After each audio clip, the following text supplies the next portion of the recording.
Okay. Okay. Believe we are live now. So if whenever you're ready, Matt, to start the music, and then Sarah, take it away. Haha, I'm gonna close Discord because I can't watch my face as I do this, or I will not be able to take myself seriously. So, just organize things here. And I've started recording as well, so Cool. we're all Thanks. set there. Alright. Dear Diary, I'm sorry that I'm not writing in my usual written word. Apparently, those I travel with can just suddenly know Gerudo, so I'm suddenly learning Fairy and writing in that. I hope they don't know how to learn that too, or frankly, I'm screwed. Side note, if you're constantly in disguise or have feathers and you're reading this, I will know. You should be more like Natara. When I last wrote this, I was simply a Gerudo guard with an overbearing Va that I thought I loved, and a career that took up my whole world. I cared only about my people, and I had never left home. And I certainly didn't know who my father was, which I was most certainly also okay with, by the way. I prayed to the 7 heroines and had a few friends I cared about, and I got to take care of disrespectful Bo on the regular during my shifts. But you know all this anyways. To be honest, this still feels a little ridiculous, like a ridiculous exercise.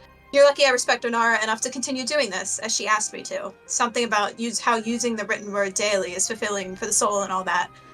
I remember being so upset that I had to leave for vacation. This position was my whole life and everything I had now dreamed of.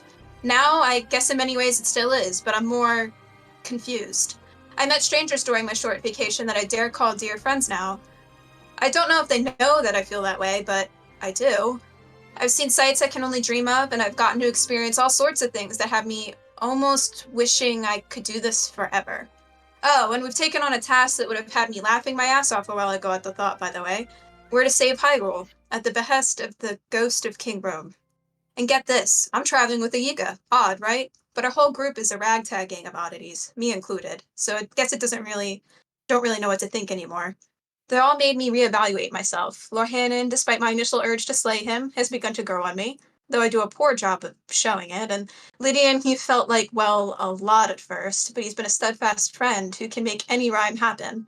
I liked Tequila a lot from the beginning, mostly because she's got a mind that is much more analytical than mine. She can even speak Gerudo, though I worry her fascination with Guardians will land us in some trouble one day. And I finally met Azora after all this time. Natara is possibly the nicest Vi I've ever met, and she's good with a bow. Great, really. And our group would possibly be dead without her. No, honestly, we would be dead without her. And I can't forget about LG. Sheikah technology scares me, and I don't scare easily, but LG feels like a kitten or a puppy more than a mini guardian, so we have a truce for now that involves annoying Aquila, and it has been extremely effective up until this point. We've run into a number of characters. I'll be honest, Hyrule is not sending its best, because many of them have been very punchable, but there are many kind Talion, Zora, and Gerudo we have run into as well. We've fought Yiga, climbed towers, spoken to fairies, met very many interesting Sheikah, gone on a seaside vacation. See, I did get to do that, and slayed a Blight of Ganon and a giant moving guardian. And now we're here.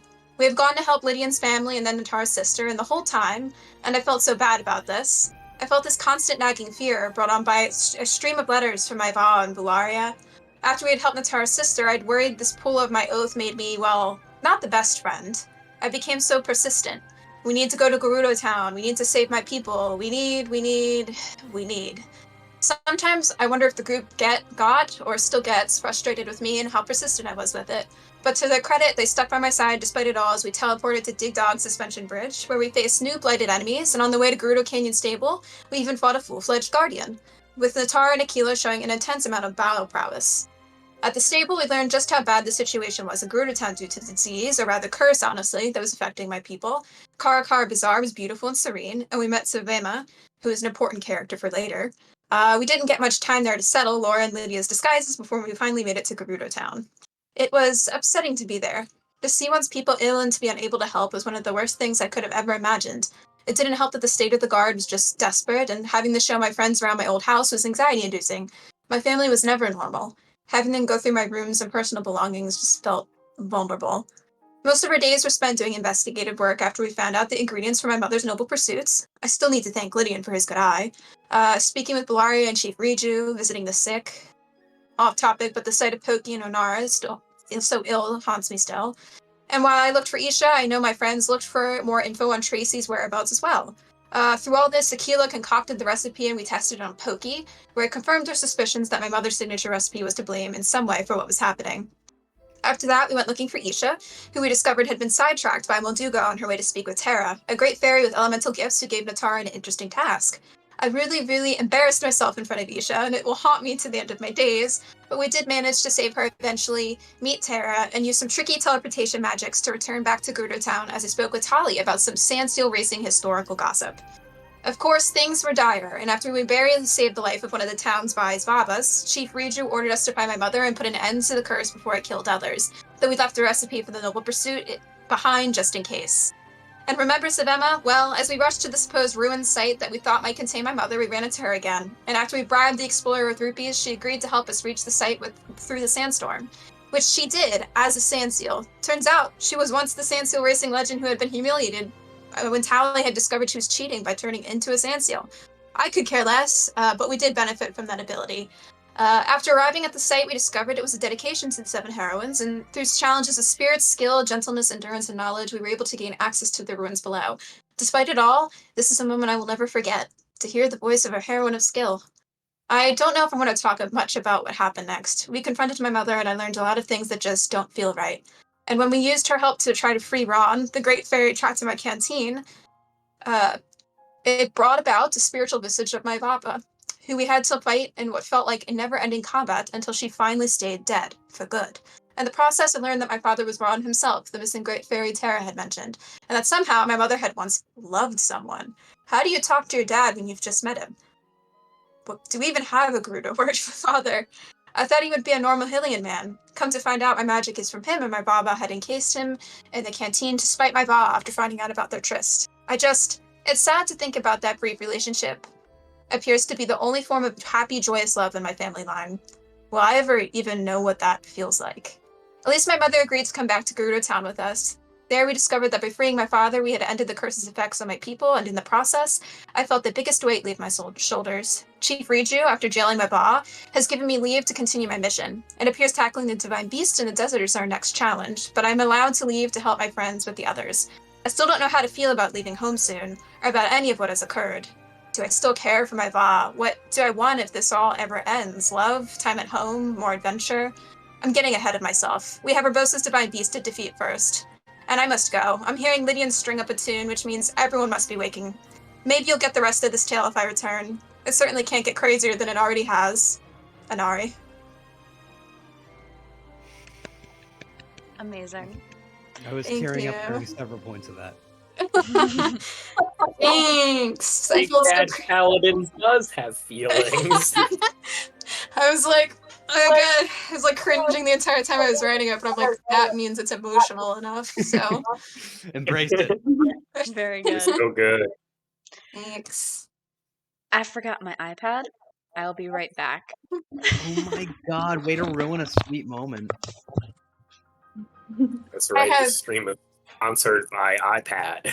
That's right. Apple. Do you want stuff? Buy stuff at Apple. Apple is sponsoring us.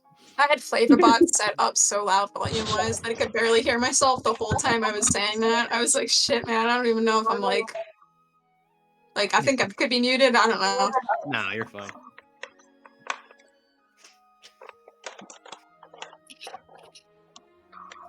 Like I said, I'm losing it today, guys. Fine.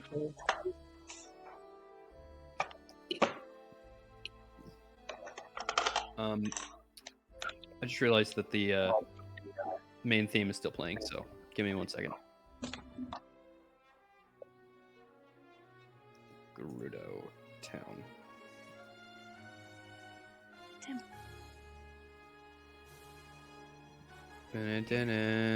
And cutting it off at the most dramatic part of the music. Nice. Put you guys on the Gerudo Town map in the meantime. Now I just need to pull up my massive document that I wrote for today.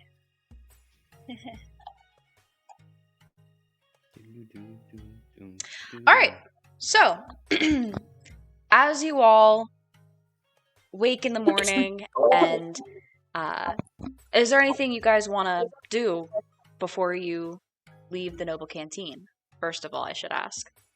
I mean, if it's happening overnight, did we still like set up like the weapon fixing and? I mean, I guess. You Is that also what I do around here? You should do Natar. You should do Natara's bow first. I can wait until tomorrow night. It's no biggie. Well, I can do both. They're both an hour long, I think. Sick. Okay. Actually, I don't know. For reference, it was a 6 on the Taurus bow and an 8 on the Royal Broadsword. Ooh. So I don't know what that translates How long are we talking? Jenna just. I don't know, I gotta look.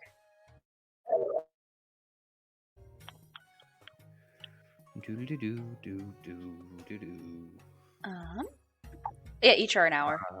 It's major repair. Okay, great. I will attempt major repairs on both using my little mending guy. So is that investigation? Yep, 2 investigation checks.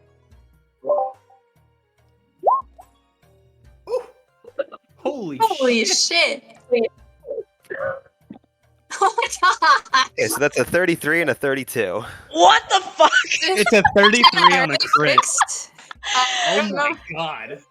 Holy You know what? shit! Investigation is my expertise now, guys. Holy Akila, you have become the team blacksmith, basically. You have been repairing weapons nonstop because these people you're traveling with keep misusing them in battle for one reason or another, intentionally, unintentionally. It doesn't matter. Every night you're tasked with mending more and more and more weapons, it seems like. After getting a 33 and a 32, I will say that no check required going forward. You have done this enough times. As long as a weapon is not... basically, as long as it doesn't break in battle, you can repair it. Just, I'd say... Let's call it like all weapons can be fixed within an hour. So like if you have one weapon... spend an hour fixing it. If you have 3 weapons, you spend an hour fixing all 3. Like total. I'll take that. So it's just a time cost. You do not need to make any more checks when it comes to repairing weapons. You've been doing it so much. You got extra experience at the Radiant Anvil in town. You've got it. You know how to fix everybody's weapons. Finally, I can do this in my sleep now. 33 and then like 32. Let's go, Akila. This is good because I have other shit I need to do tonight. What is tinkering? What is tinkering? Preschool STEAM tinkering for young engineer. Welcome to level 10, guys. ABT, she always be tinkering. Oh my gosh. All right.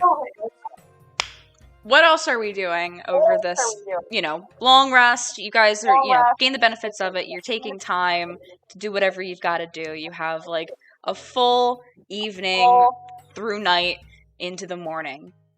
Does anybody else want to do anything? Oh, yes. I would like to, let me just double check my, attunement slots, but... Yeah, so I only have 1 attunement slot. No, 2. Can I unattune from my ice rod? I'm assuming instantaneously, and then attune to my mirror shield. Yeah, I mean, does unattunement take any time? I don't think so. No, it's instant. So yeah, you spend an hour attuning to the mirror shield. Oh, Jenna, can I unattune the noble the canteen that I've been carrying around since? I think we might be good now. Yeah. And there's no voices coming from it, so I don't... I mean, I believe... Let me look at... We have to empty it first. Ah, shit. It was just... Oh, yeah, it's the water. I unattune from it. I'll just dip it, and there's gotta be, like, a little part where I can dip it into, like, somewhere in the restaurant where my mom keeps all the really cool water. I mean, honestly, we should probably get rid of it now that the curse is broken. It's the addictive substance. Unless you want to keep it and dump it on someone. I'd say here's this. If you unattune to That was it not a just joke, flat by the out, way. if you unattune to it just flat out, its contents will be destroyed because your attunement is what allows you to store any liquid within it. The 64 cubic feet of any liquid. Yeah, I mean that's as long if it's destroyed and not flooded, I'm cool with doing that for now. Yeah, and if you ever want to reattune to it, you can store 64 cubic feet of any liquid. Yeah, I'm gonna keep it because it's still very useful. Just plotting. So when Ron just like fixed it, does that mean that like the water's not bad now? It's just really cold, or like would the drink still be bad? Because it did say like his water, like that was part of the recipe. So I don't. Maybe it's like if he's not in the bag anymore, like maybe. Yeah, I don't know. I'm just saying nonsense. So But I with am the curious about timeline of events as far as him being imprisoned, she was making this drink prior. Just to put that out there. We have it's no a family idea. recipe. Yeah, there's almost no way for you guys to know. Just yell at a stream and we'll get an answer eventually. Hey, Pokey, let's just test this really quick. Wow. No, no, I the Pokey's great. Oh yeah, we get to actually hang out with Pokey now. Oh no! Oh gosh, Oh my do God. we? Half the party's gonna get trashed before we go fight a giant mecha robot. Then we're all gonna learn how to love. So. Excuse Just let me know. Let me know if you need Class. me to write like a love song that's instructional or something, because I will take 15 minutes and do that. I mean, that would crack me up if we did that and just serenaded Lorhannon with it. I'm not going to that class.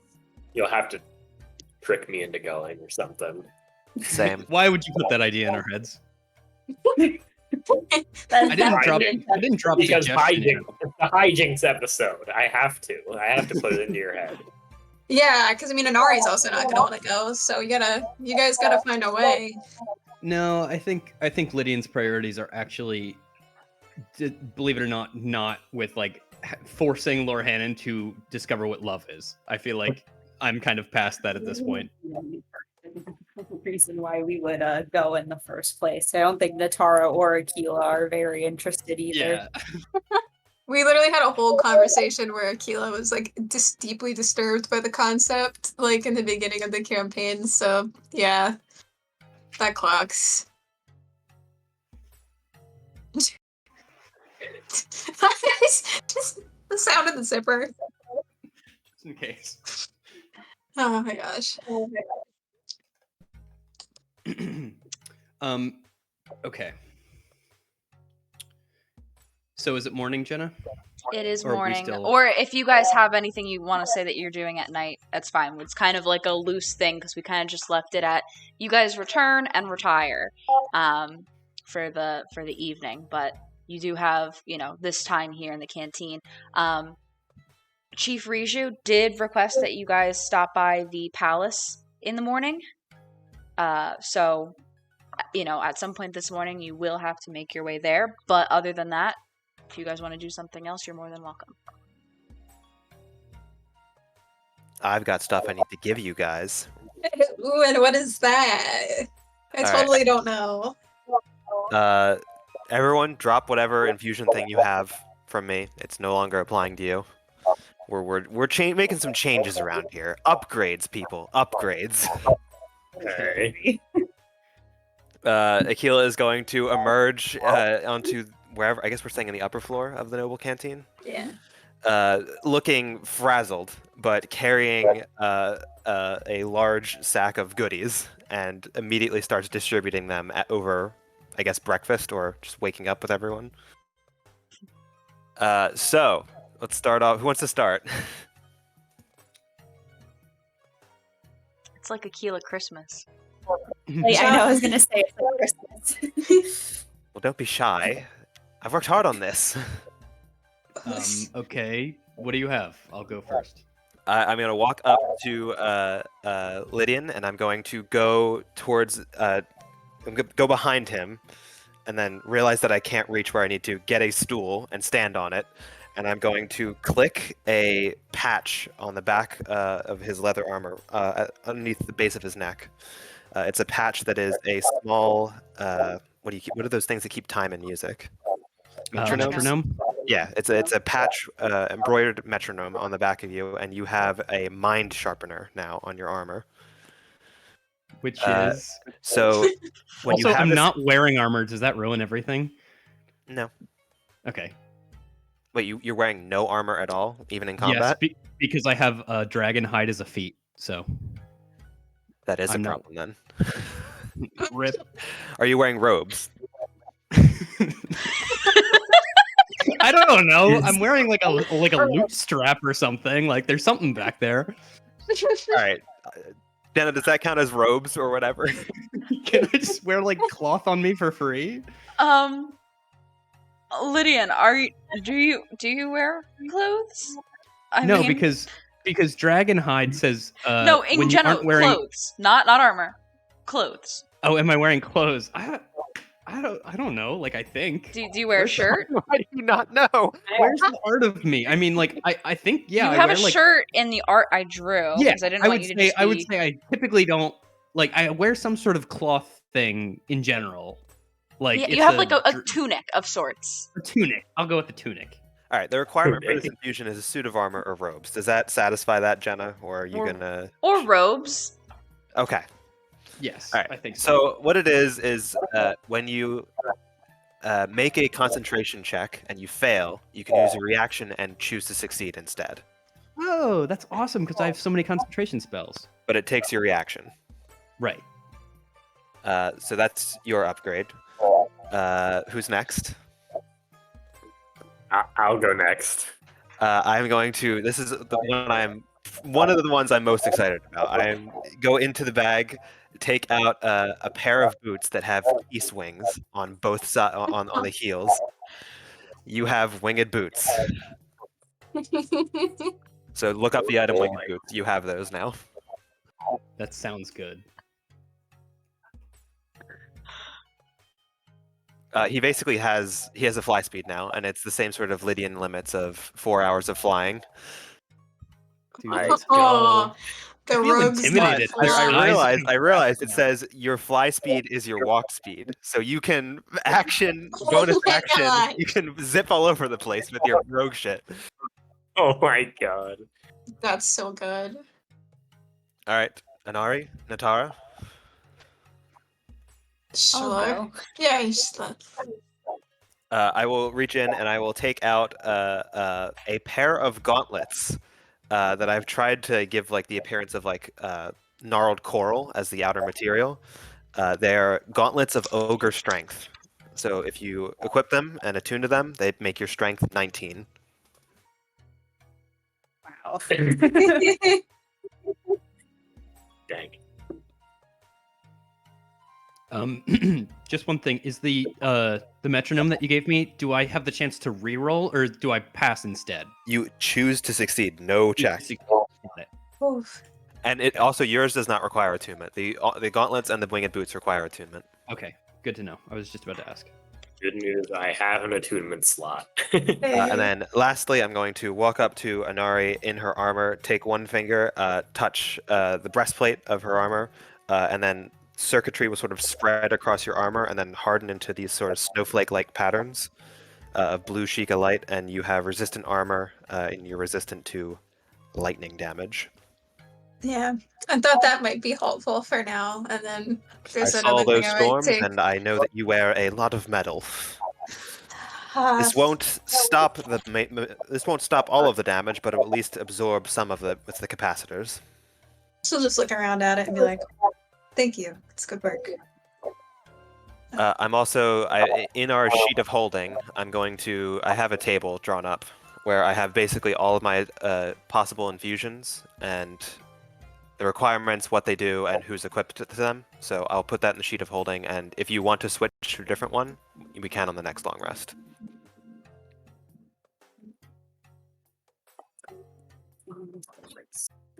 Very nice. I'll say that I take them. Is anybody else doing anything this morning before you guys leave? Probably would have to Hmm. I don't think it really matters. I think Inari would have passed out, just woken up, and just been ready to Do we want to? traumatized. Do we want to scry since today's not going to be very combat heavy? If we have anybody to scry on. So you I mean, think? Bogey. I mean, we could do bogey, but we could also do like somebody involved in Lorhanon's sphere. That's or, like- we should do that. Yeah. There's only 2 people involved in my sphere, right? It's Mhm. Zahn and Master Koga. So, right, because we killed Zahn, but I don't believe he's really dead. So we could scry on him and potentially fail that, or we could just try Master Koga. I think we should give Koga a shot. Yeah, guess so. I assume that we We stayed get the in. worst modifiers on this. I assume that we stayed in Inari's place, right, overnight.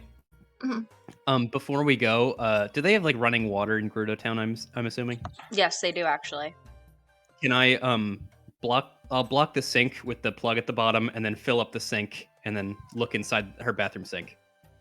Water bill is gonna be so crazy. Just Lydia.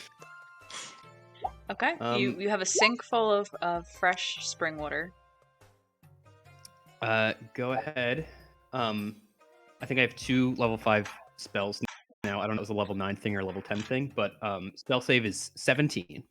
I'm gonna use the tower. Oh God.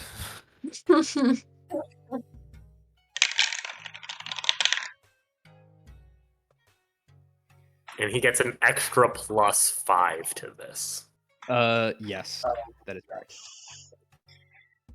You begin to attempt to scry. And the water ripples, but nothing happens. Ah. I was gonna lose my mind if Master Koga like rolled a nat 1 or something like that. I imagine his what is this wisdom modifier is not too high, but you I never don't know. He's a spellcaster. Maybe he's pretty smart. He's a tricky guy. I don't know. Jenna might have rewritten Master Koga, and I'm gonna be really disappointed about that. But Arcane Trickster Rogue? I can't. I'm not telling you guys anything. I Shadow can't. Sorcerer. You make me want to, but I can't. All right, bumping down a spell slot and donning my female attire.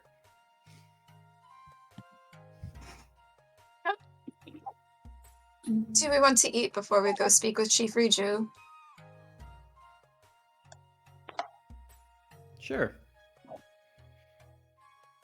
yeah, makes We need, sense, like, I a- guess. I imagine we wouldn't cook or anything, just kind of a casual breakfast. Yeah.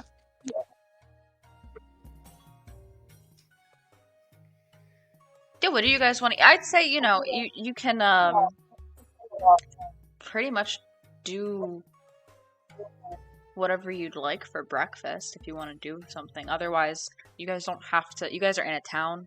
You don't really have to worry about beating yourselves necessarily. Oh, true, yeah. First thing in the morning, the palace then? Or do we have other plans? So we should meet with Chief Riju immediately. We can just do whatever we wish after, as long as we're able to, but it seemed like she wanted us bright and early.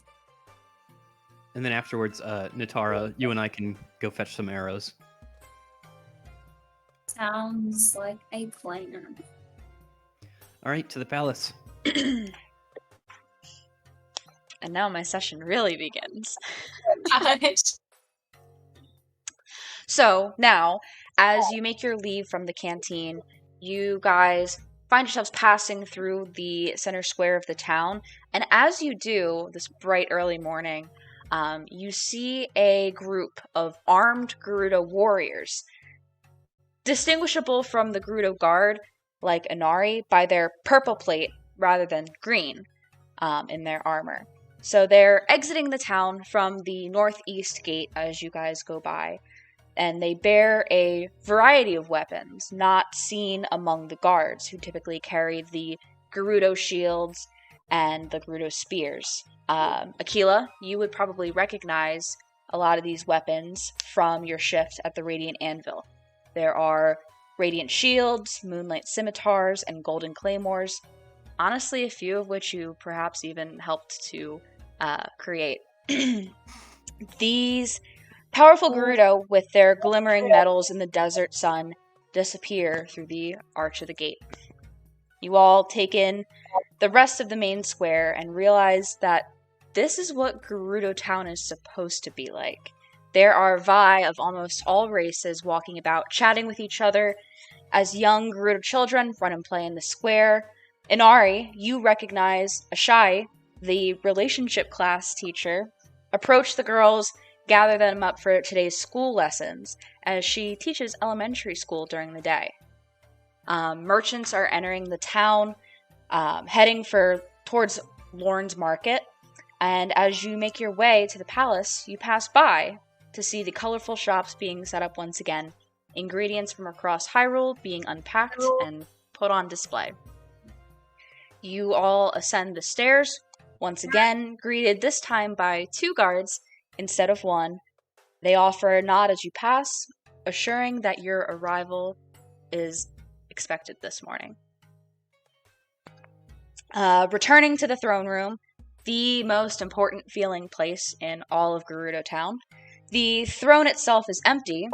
As you look about, the alcove to the right now holds a tall table that Lady Riju and her 2 generals, Buliara and Teak, stand around. Riju's outfit today consists of a more lavishly ornate armor, undoubtedly custom made for her. Buliara stands at her side, already aware of your entrance by her hypervigilance. She scowls, though that might just be her face, and nods to greet you all as you approach with as you process over to the meeting. Sorry, Teak, the other general, looks up and greets you all with Sabak.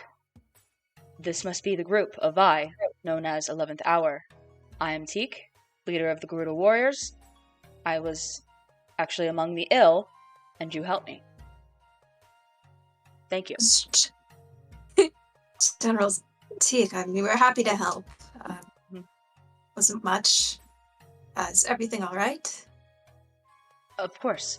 Please come join us at the table. We have much to discuss.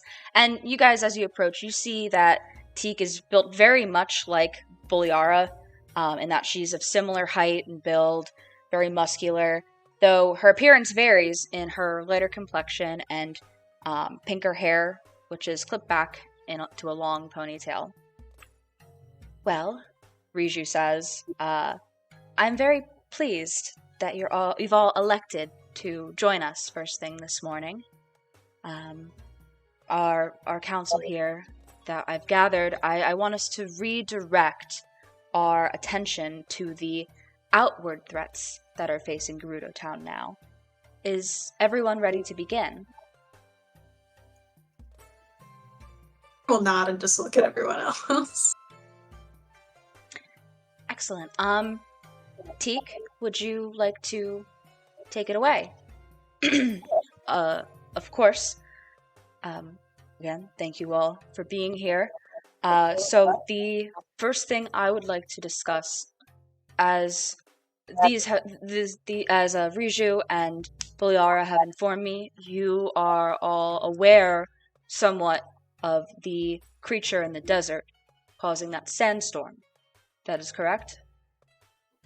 Yes. So, now that I have returned, I have elected for a preliminary plan of action regarding this monster. I have already sent out one group of scouts to go and give a preliminary look ahead of the surrounding area, but I have a second support group leaving shortly to follow. Liana, one of my commanders, leading the first group. Babby, my other commander, is getting ready over at the barracks with the rest of the warriors to take off to support. If any of you would like to go and help with this, we absolutely could use the additional efforts, but you will have to leave immediately following this meeting in order to make it in time. You will miss departure otherwise. So, my purpose in this is I believe we need a strategy on how to approach this beast. Honestly, we are not even sure what it looks like due to the sandstorms.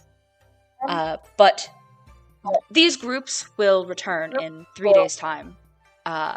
It is about a day's journey on foot to get to the outpost, a day for scouting, and then another day's journey to return. That is when we will have the information. We could absolutely use assistance in either scouting or setting up the encampment.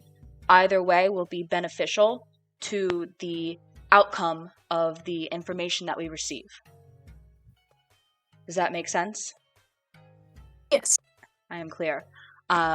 So, before we continue with anything else, would any of you like to volunteer to support this mission? So curious about what the other things. Riju I will volunteer for the scouting. Riju says, "Excellent. I appreciate the assistance. Oh, you as well, Lydia, I believe." Yes. Hello. Would the creators of the base, the kind of scouting encampment, would they have to leave immediately following the meeting, or would they have a little bit of downtime? No, they would have to. Teak speaks. No, they are the ones leaving immediately following the meeting. Okay. Thanks. But to be clear, not everybody has to go. If only one person goes, that is fine. If more, that is excellent. But any additional support would be helpful. Regardless, we will have information. It's just, it may help us. With that, Seems like a reasonable ask for our ranger, but I mean, yeah, Tara should probably go. Are you volunteering? Yeah, she'll go with Aquila. Excellent. I greatly appreciate you two volunteering yourselves. Please report to the barracks immediately following this meeting. I yield my time. Riju says then, Buliara, would you like to continue with your segment? And Buliara kind of gives a grunt of a yes and then begins.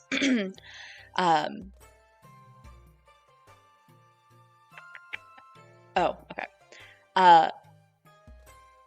Oh, that's why I'm looking at the wrong part. As you are all aware, the past few months have been quite difficult for me, leading all of our soldiers.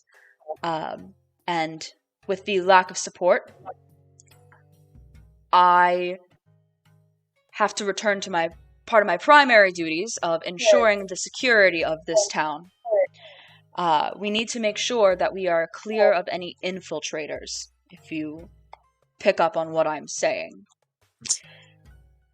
Frankly, Yiga activity in the desert has gotten very quiet, and this is pretty concerning. I have not put together any scouting efforts yet, as Teak is taking most of the resources for the larger threat of the creature in the desert.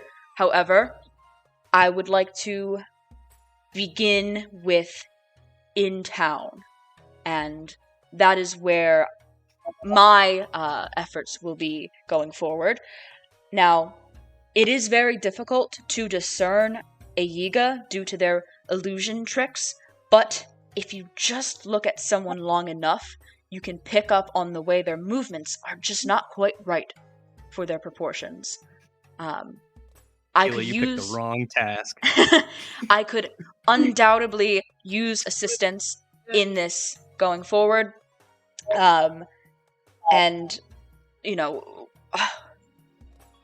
of course, focusing on the young Gerudo and other races are typically where we need to be looking.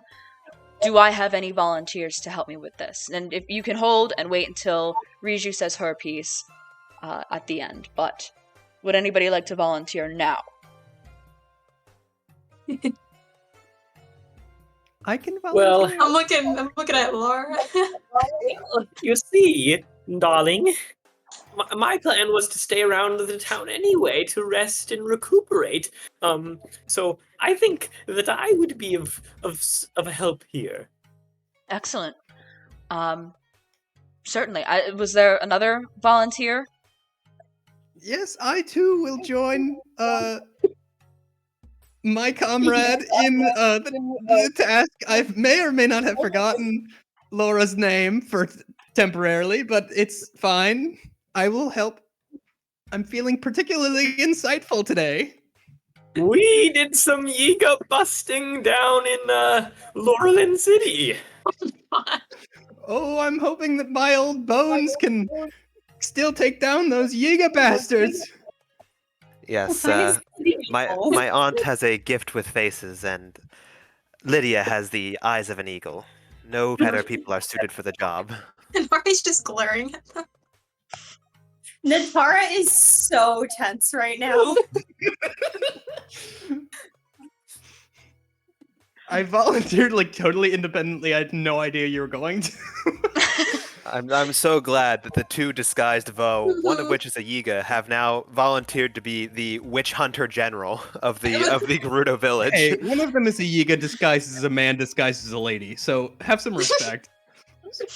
True. I'm gonna have both of you make performance checks for me, but Oh I will God! allow This is the place where they will fail. advantage because Aquila did vouch for you guys. Don't worry, I'm gonna crit. Good, because I still have one level of exhaustion, so I would have done Oh that. my God! What did I just can't say? believe it. What did I call that? My gosh. It's the second 33 of today. What the fuck? Holy shit. Oh! Oh, It's uh-oh. advantage. Oh, It's advantage. It's advantage. No, get to because go- he has No. disadvantage. It's Oh, a yes, one it's level of the exhaustion, exhaustion. so it's No. I don't think a +5 is gonna save you, buddy. So, Oh no. so we have a 33 and a what? And a 5 on a nat 2. Okay. Boliara does not give a second glance to Lydia. She seems pretty convinced. Her eyes kind of narrow on Lorhannon, and she says, "Excellent. You'll join me then." You're dead, Val. You're dead. Larry!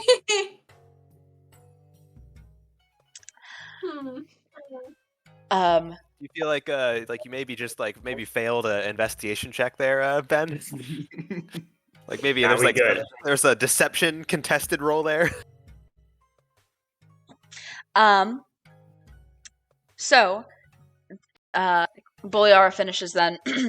That is all for my topic. Pass it back to Lady Riju. And Riju says, "Thank you both, and thank you for all of you who have already volunteered. It is greatly appreciated. The last things that I would like to bring forward are that everybody in town is now working together to return to normalcy after the past few months, and additional support is needed almost everywhere. If in the time it takes between now and receiving the intel from Teek's team, the rest of you who are staying behind could perhaps go about, stop at the businesses, stop at the locations, and offer assistance, it would be crucial to the success of our rebuilding efforts, and I would be grateful. That is the first order of business as far as the town goes. The second one is a bit more serious, I suppose. There's the issue of Feroce's upcoming trial I wanted to discuss with you. I need statements from you regarding what you all know about everything that unfolded. Written format is fine, but we definitely require your story in particular, Inari. Above all else, I'd like to receive at least 2 more accounts in addition. And per usual with our justice system, the trial will be held 1 week from the date of detainment, so that will be in 6 days. So anytime before that. Of course, I can start on that, and I can spend the rest of my time before the crew going for the Divine Beast to come back, helping with the town rebuilding. Excellent. Well, that is everything that I had. Do you all have anything to bring to the table, or any questions? I now open the floor. I guess I was going to ask something about the Yiga and then completely forgot. What is the possible next steps for the Divine Beast if we find out we can approach it? I am willing to impart as many guard as I can spare and as many warriors as I can spare to aid you all in in whatever you need to do to get to it, to quell it, whatever it is. Additionally, I will offer my own support in the field. But I think we just first need the information, because we have so many unknowns, and that is why we made overnight efforts to get at least 1 preliminary group out to begin scouting. Of course. So That's we will up to me. have a second meeting once the intel comes back and review our options, depending on its success. I'm looking at the Crudo words again.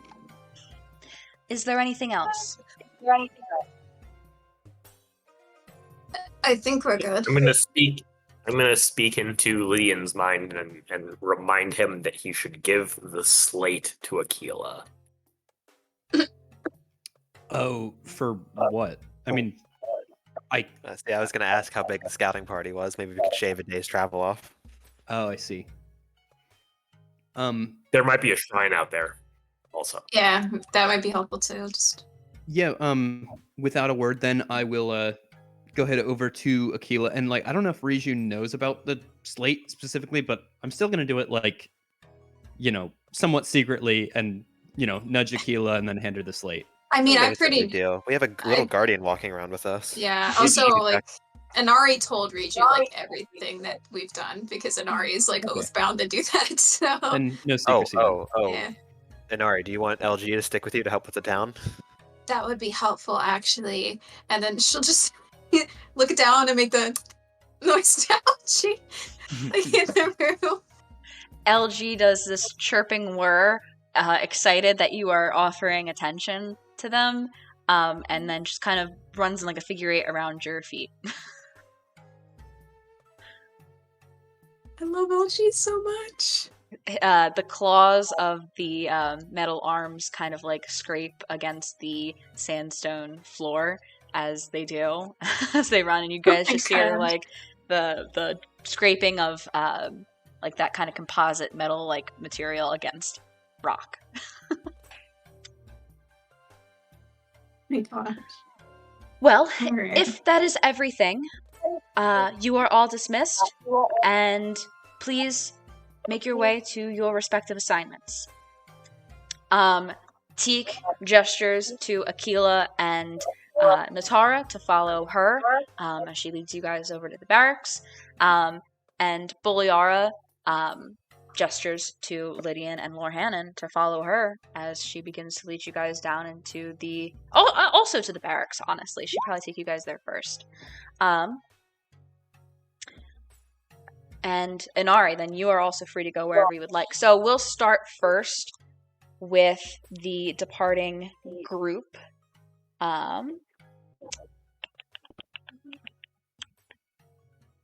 Here's Naboris scouting. So Aquila and Natara, you guys follow Teak over to the barracks, and you guys arrive to see,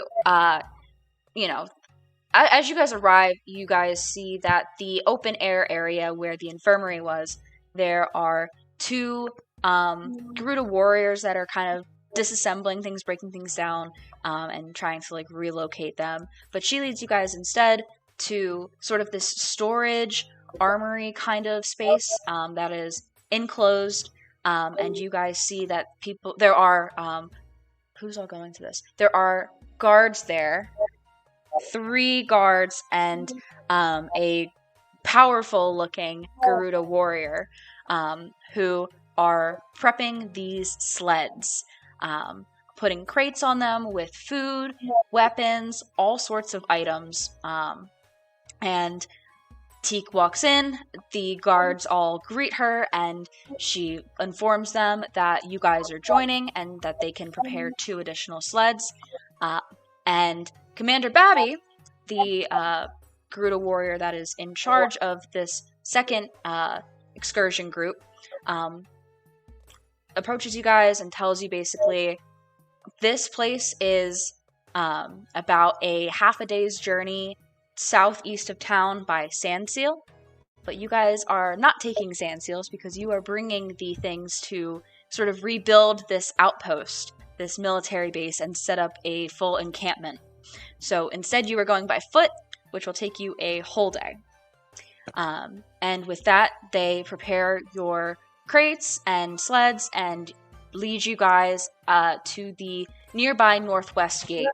And from there, you guys set off, making your way around the perimeter of the town and then continuing straight southeast.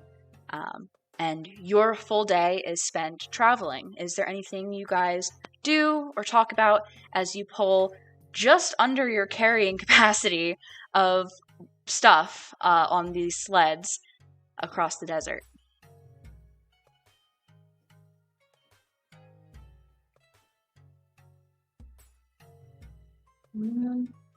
I feel like Natara is just concerned about Lorhannon.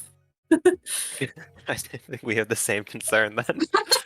I feel like we're just like walking in silence, both thinking about the same thing, but like Occasionally, not like able to... just looking over your shoulder at Gerudo Town, make sure it's still not on fire, and keep walking.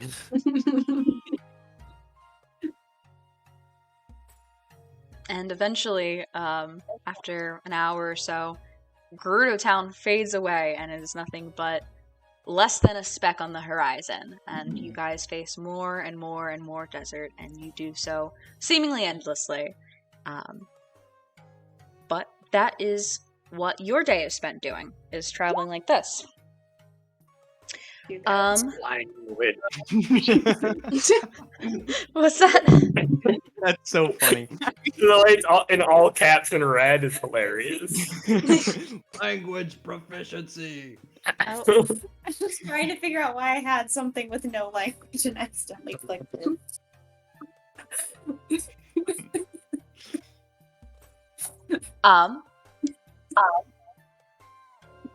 Let's see. Let's do...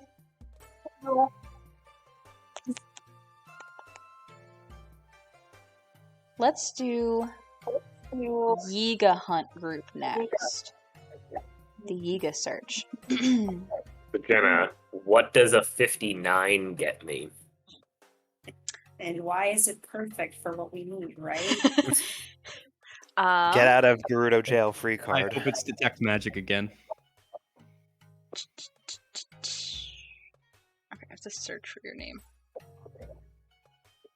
Oops, I just accidentally searched for what it is in my iMessage.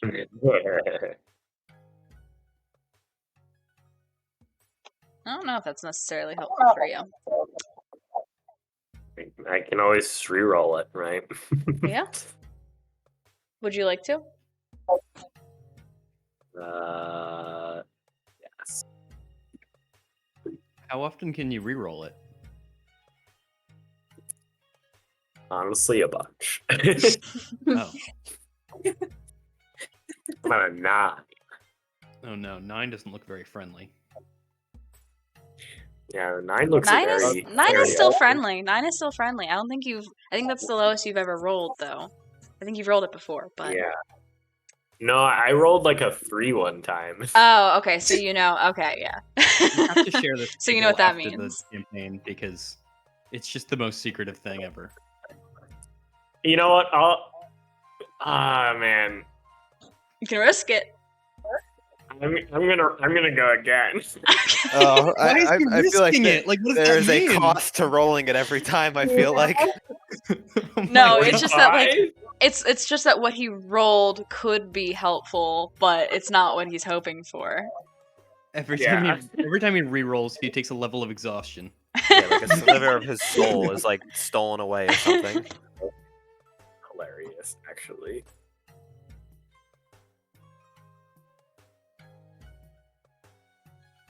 All right. Is that? Yeah. I think that's the most you can roll, right? Is it just 3? No, I have 4. Oh, because it's okay. Yeah.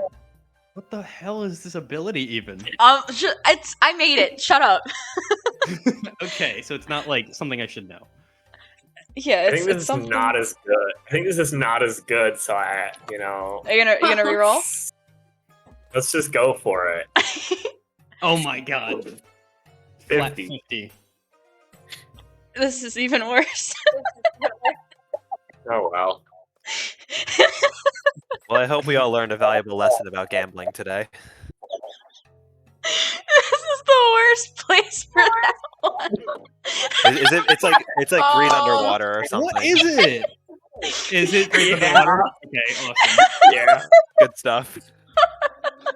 Holy shit. Oh, I should have stuck with the one that was kind of good.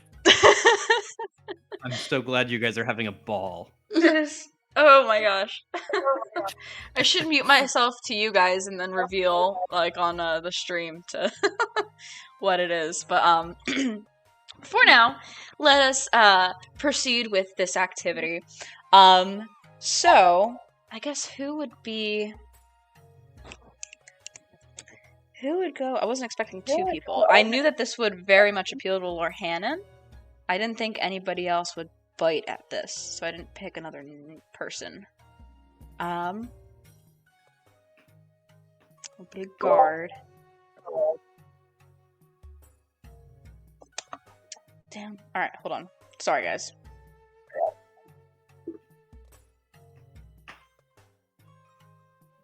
I just need somebody to go with Lydia. Wouldn't it be Teak? No. Lydia's not just on the loose by herself. Vigilantism. Probably. Let's do.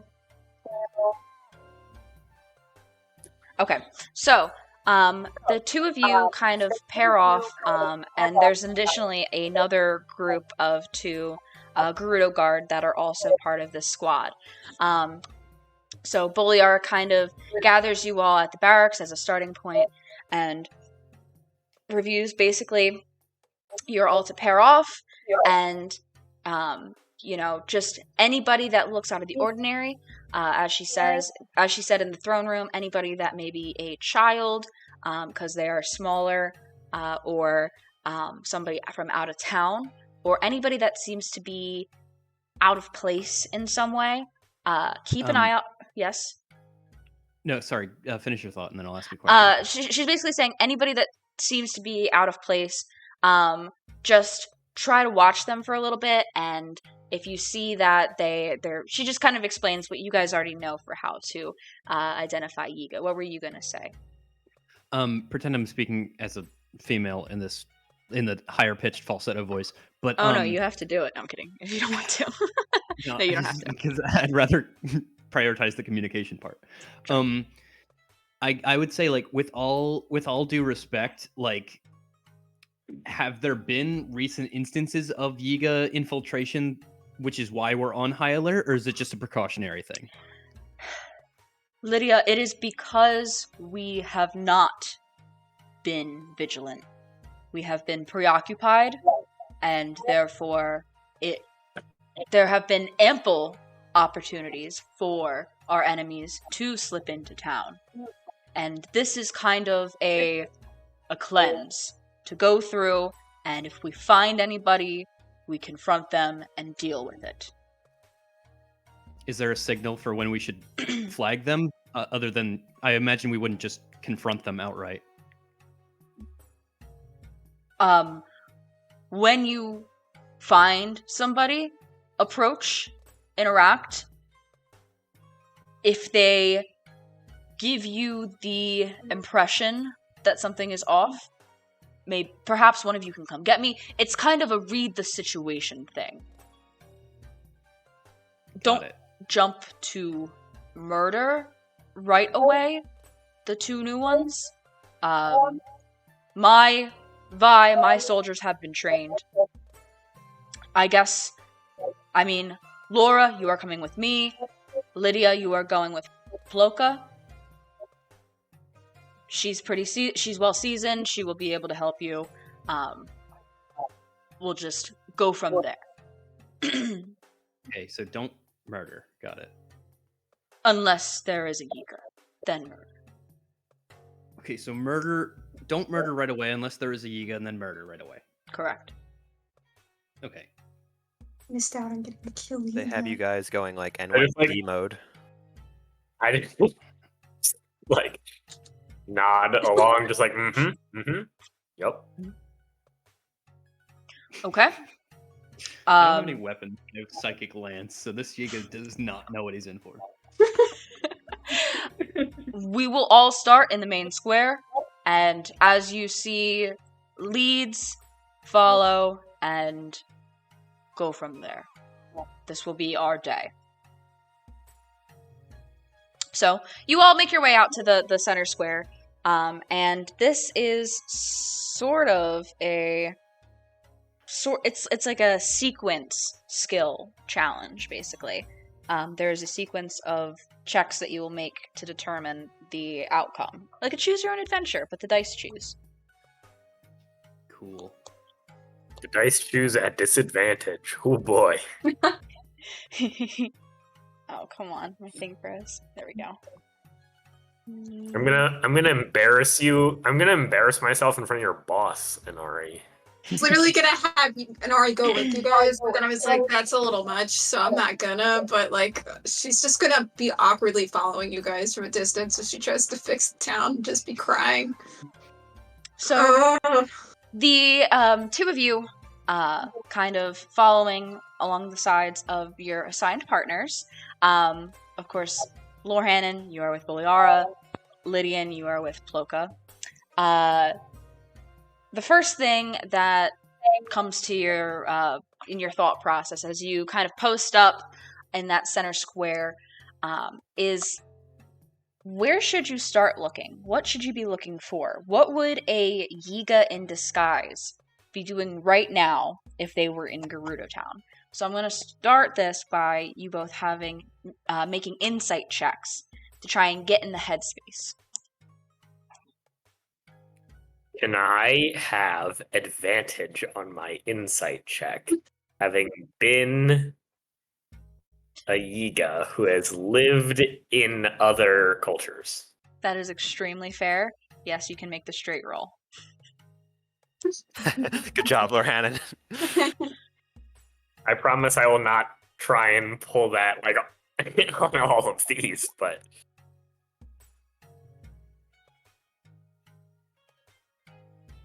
I did that with advantage, but whatever.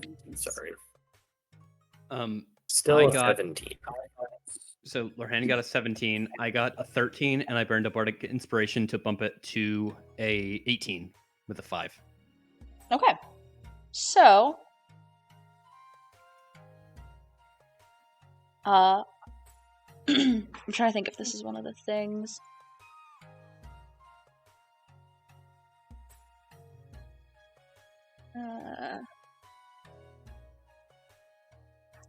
Okay, so I think the way I have it, I just go through. Okay, so a couple things cross both your minds. First of all, none of the sick were Yiga because they were under constant care and were unconscious for periods of time, which means that half of the population is good for certain. But you think about what information do the Yiga benefit from in the town's current situation? Knowing that the town has been saved, sure, but if there's anyone here, they must already recognize that. If there are any Yiga in the town, then the Yiga already recognize that the town is good. Additionally, because you guys both rolled, right next to each other there, you both think about how the Yiga clan had to have known Gerudo Town was weak, but there wasn't a single attack over the course of the curse. Additionally, they were kind of on you guys for a bit there, but have since dropped off, very noticeably. You expected to have a run-in or two in the desert, which is their base of operation, of course, but you haven't had any, and this strikes you both as odd. If there are any Yiga here, it must not be many, and they must be in deep covers, because all things considered, it seems that they have lost interest in their long-sworn enemy, the Gerudo. But So, what would cause them to lose interest, I wonder? Well, we know that they were after the, teleportation things. Right, in the manta ray. No, in the in the stables, but also the stables. batteries and stuff. I wonder. So we got the batteries and stuff from the first divine beast. Do you think they might be in the other divine beast, in the camel? Oh, sure. Yes, probably. Possibility. So, as you guys hang out in the town square, pondering these things, you begin to sort of meander about, wandering, just watching people, just keeping an eye out for any strange behavior.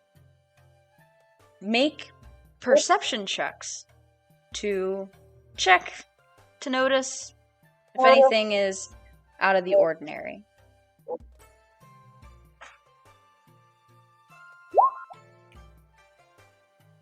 It's a 6. Nice. Even with disadvantage. Lydian, with all of the bustle around town, it is quite difficult for you to follow any one individual's behavior, and you begin to sort of feel overwhelmed as you try to get a good read on anybody. So you just spend time watching and trying to figure out who you should be watching, but don't settle on anything. Lorhanan, eventually, you pass by the entrance to that street with that strange locked door. And as you do, you catch the last moment of the door shutting, as if someone has just entered or exited.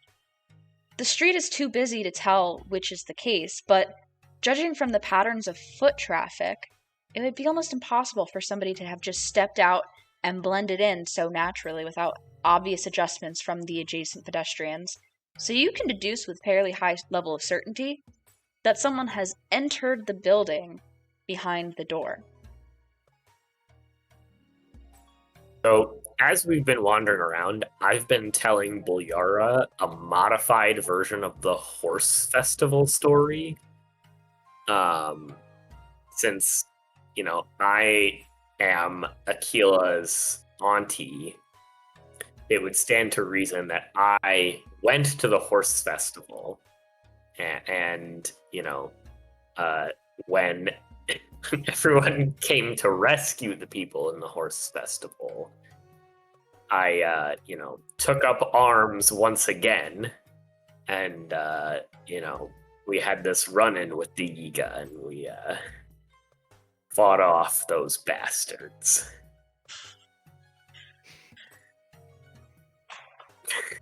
Give me there's no penalty on this, but give me a performance check for how well you're telling the story.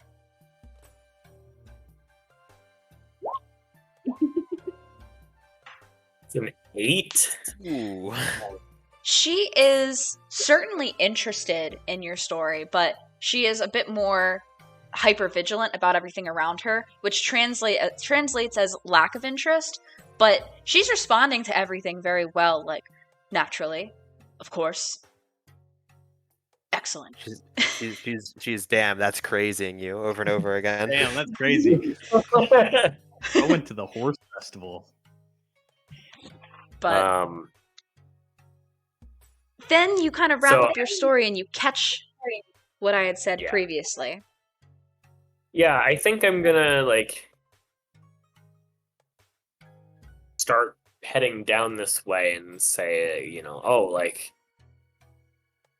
I just noticed someone going in that entranceway, and isn't it strange that there's a door? Like, most of the places around here don't have doors. Like, what is that place? I have always believed this space to simply be storage for one of the surrounding businesses, like Passion, for example. It's part of the same building. Perhaps we could seek out Sala to ask. Yeah. Yeah, so the two of you make your way around to the front of the stucco structure, find a shorter Garuda woman dressing display mannequins under a beautifully decorated fabric awning. Her hair is tied up in this trendy updo style with a sort of jeweled ribbon, and her pink outfit is outfitted with quite fashionable drapesy elements on the sleeves and bodice. As you approach, she notices you and addresses you. Oh, please excuse our appearance. We should be up and running in a few hours' time. Oh, and she trails off, seeing that Boliara is with you. Is there anything I can do for the two of you?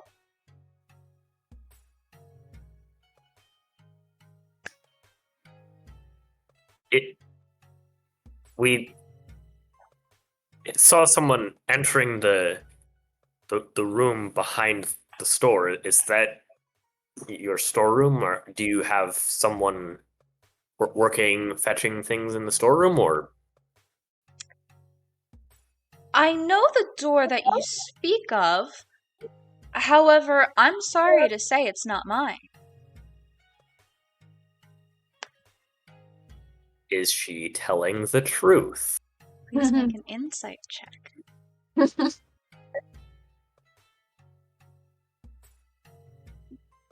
Guys, even if I have bad roll, I get a better roll on this, so. Damn, still really Take that. good. I think that's still better than whatever my yeah, it is. So that's a 15. She, you can say with a level of certainty, definitely knows more than she's letting on.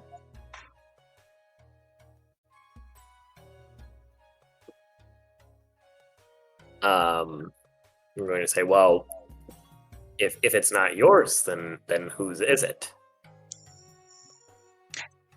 Not sure. Perhaps another business nearby, or maybe it's somebody's personal storage. There's really not a lot of doors in Gerudo Town.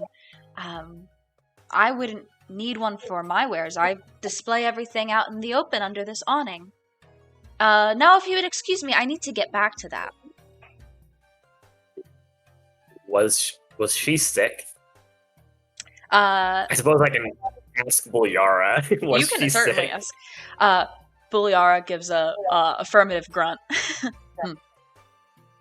Okay, so it would be reasonable that she's like needs to open up.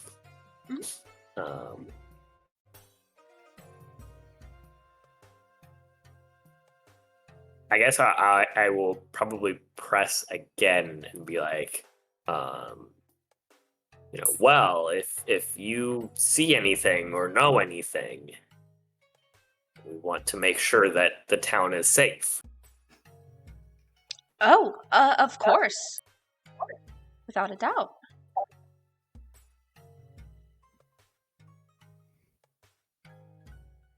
I will, I guess as we leave, I will express my, doubt about, her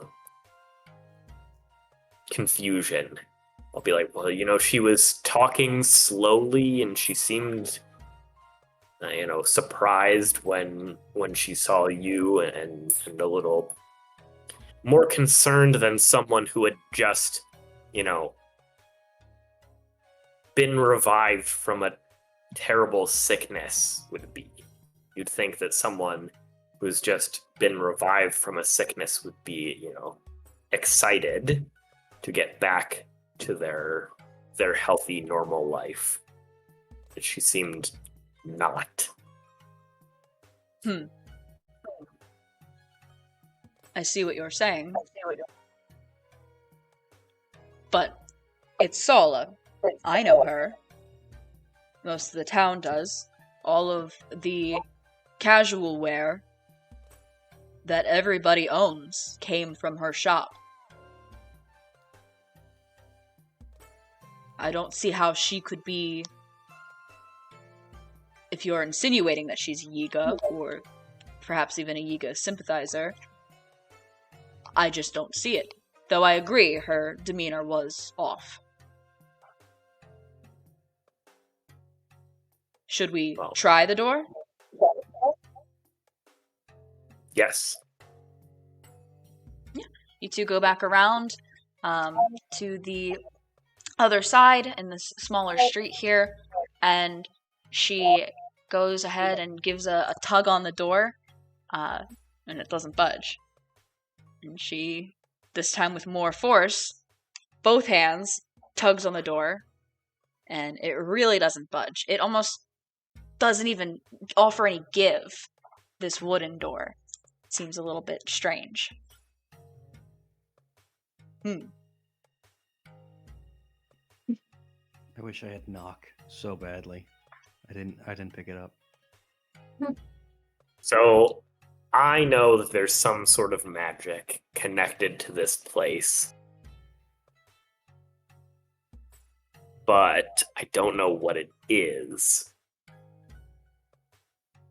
So I can't just... Right, because I need to know what it is to dispel it. No, you just need to know that there's a magical effect. Yeah, let me double check what it says exactly. Creature, object, or object or magical effect. Okay, so I can choose the object of the door. Was the door magical, Jenna, or was it something that was like within the room behind the door? You don't know. We Well, don't know. Investigated. Oh, We know that it was abjurative, though, right? yes. Oh, you're saying when it was detected. when we first detected Yeah. it. It's the door. Oh, it's the door. Okay. Yeah, without a doubt. Did we?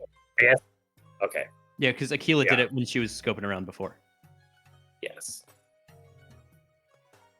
I mean, yeah. I mean, I'll burn the dispel magic on the door. Yeah, I'll say, let me try, and I'll I'll like run my hands along the door, like I'll make a little show of it. and then I will, just kind of like push both my hands into it to like put my magic into it and then try and pull it. When you try and pull it, do you make a show of it or do you just easily open it? Well, I think that I don't know if it's going to work. Like I know that the door has some sort of magic on it. I don't know that my dispel magic will just open it. So I think I pull pretty hard anyway. Yeah. So you pull pretty hard and the door is instantly freed from its closure point.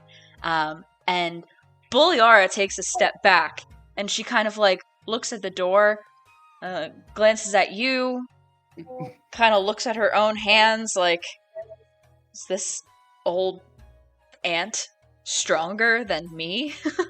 But kind of like shakes that and the door is open.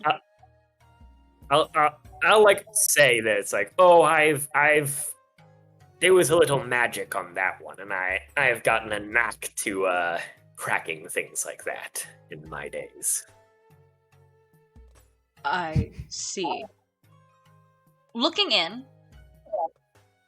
there is a small rectangular room about the size of a closet.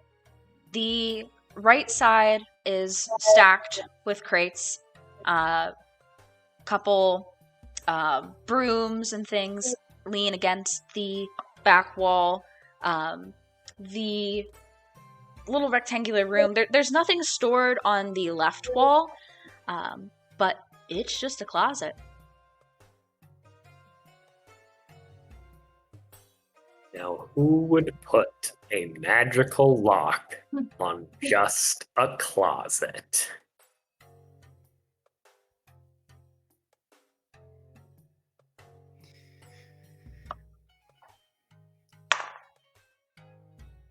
Can you give me a perception check? While he's making that, Jenna, what am I doing? Am I still in the town square, or would I have at least like followed them around to where they were investigating? So I'll get to you after. Like you'll. If you have a plan, that's fine. Yeah, I have a plan for you. Don't worry. That is a 9. Okay. It is a closet. There's stuff stored on the right, like piled high. A couple brooms on the back wall. Nothing on the left. It's probably fine. I think I would start with the stuff on the right and be like, oh, is there like a hole that's being physically covered up here or something like that? Yeah, you push away the crates. I mean, they themselves don't have much in it. It's like dusty old fabrics and nothing really of interest necessarily. You push aside the crates, and there is nothing on the wall behind.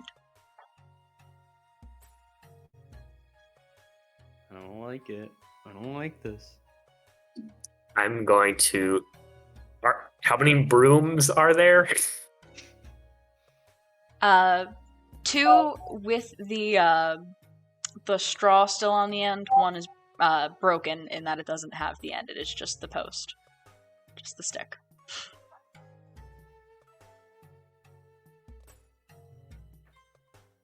I'm gonna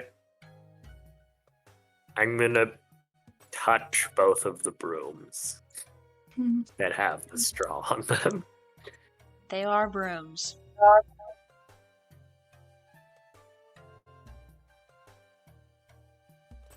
All right. How does Buliara feel about this room? And me She's- kind of going around like a madman, She touching definitely everything. understands what you're doing. She definitely follows your train of thought here. She is just wildly puzzled why a door, one of the few doors in the entire town, leads to a closet. Yeah.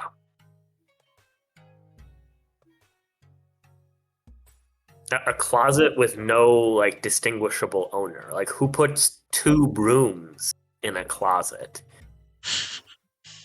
Right? But Lorhannon, you saw somebody enter I this room. definitely did. Gotta snap the brooms. It's probably polymorphed people. You can't. You have to polymorph into a You- beast. You killed them Oh. by snapping the brooms. Brooms are beast. You can bend your definition. Right. Am I about to commence an invisible man search? Is that what you're suggesting I should do? Because I'm not about to stoop that low yet.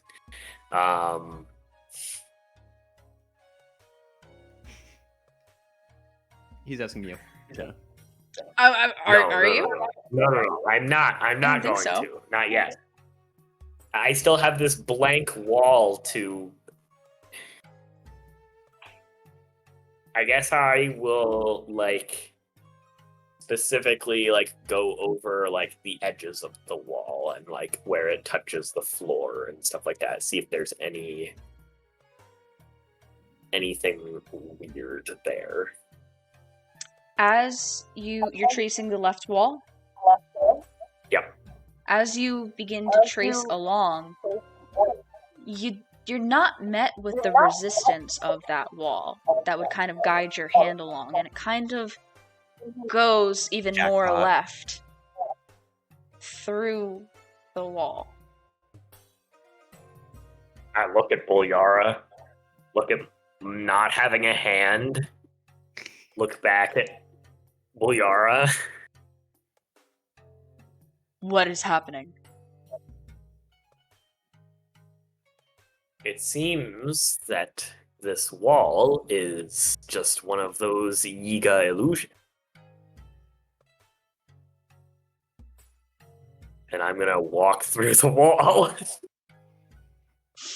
You I walk hope I through the walk wall. through the wall. You walk through the wall. Bulyara disappears from view. As you walk through, you see that there is a similar-looking wall where you've just passed through. And as you enter this room, it is dimly lit. There are no windows, but it's sort of loungy in here. Yiga There's- lounge. There's low, comfortable-looking furniture and lots of pillows. There is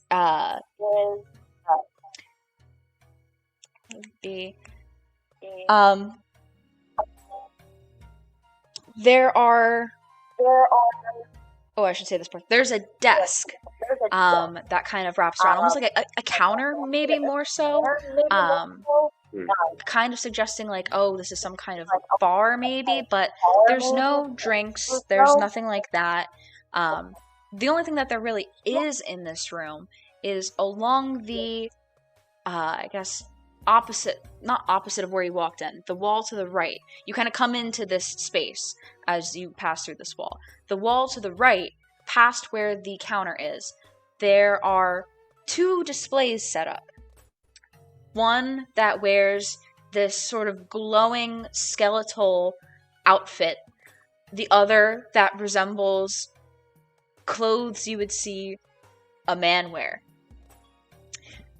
Between these sets of clothes, there are these large columns that sort of make the displays look built into the wall. The columns don't really match the decor, but it is what it is. There are 3 of them. So there's column, display with the skeleton outfit, column, display with the Vo outfit, and then another column. The room is empty, other than that. There are no people in here.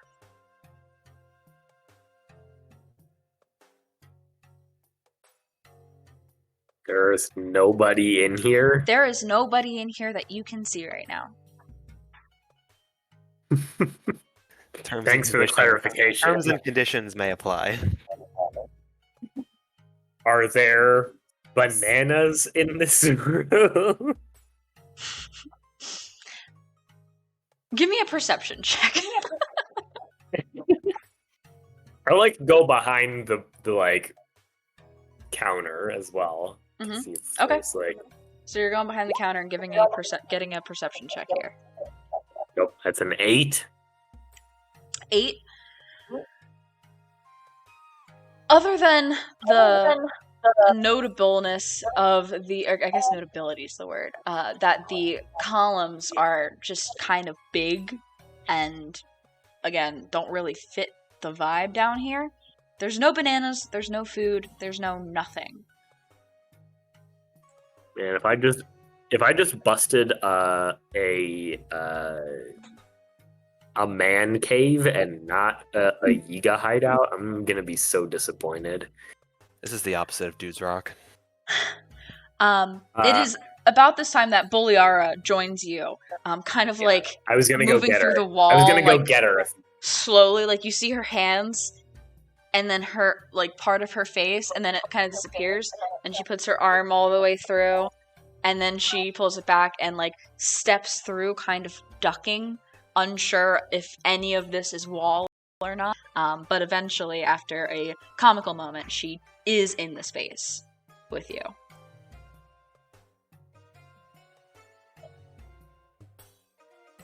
No signs of anyone. No signs of anyone in here, but definitely strange. I've never known about this place, which leads me to wonder why.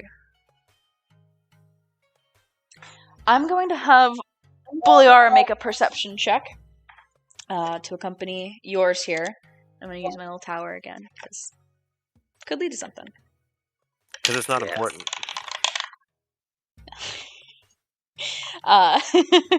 Good job, tower.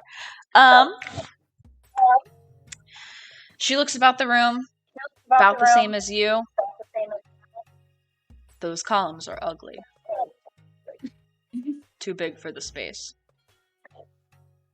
What are those outfits?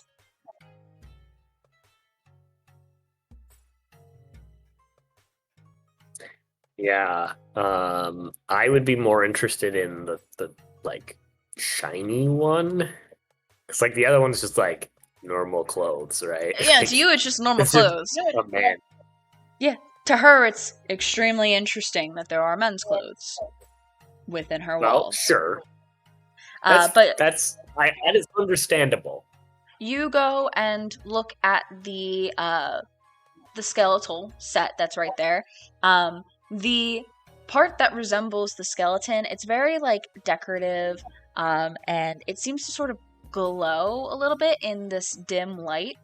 But it is like a pretty skin tight suit with a like hooded mask that's part of it, and looks kind of cool.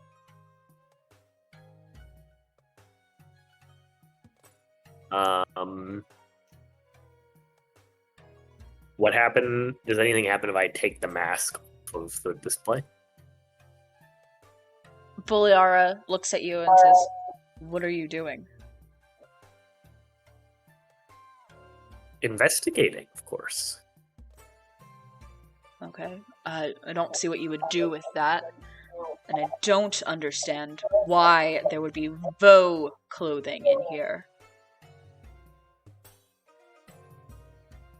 It makes no sense. Perhaps it's not just a ego we're hunting. Yes, perhaps somebody has been sneaking Vo into my town. Oh.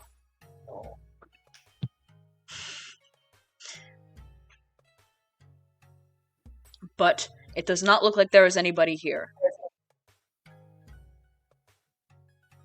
Would anyone else have made these clothes other than the clothes maker? Well, no, I mean, she is the only tailor I know of in town. There are the weavers down at Art of Gold, but they do not make clothing, let alone clothing like this. This appears to be high quality to me.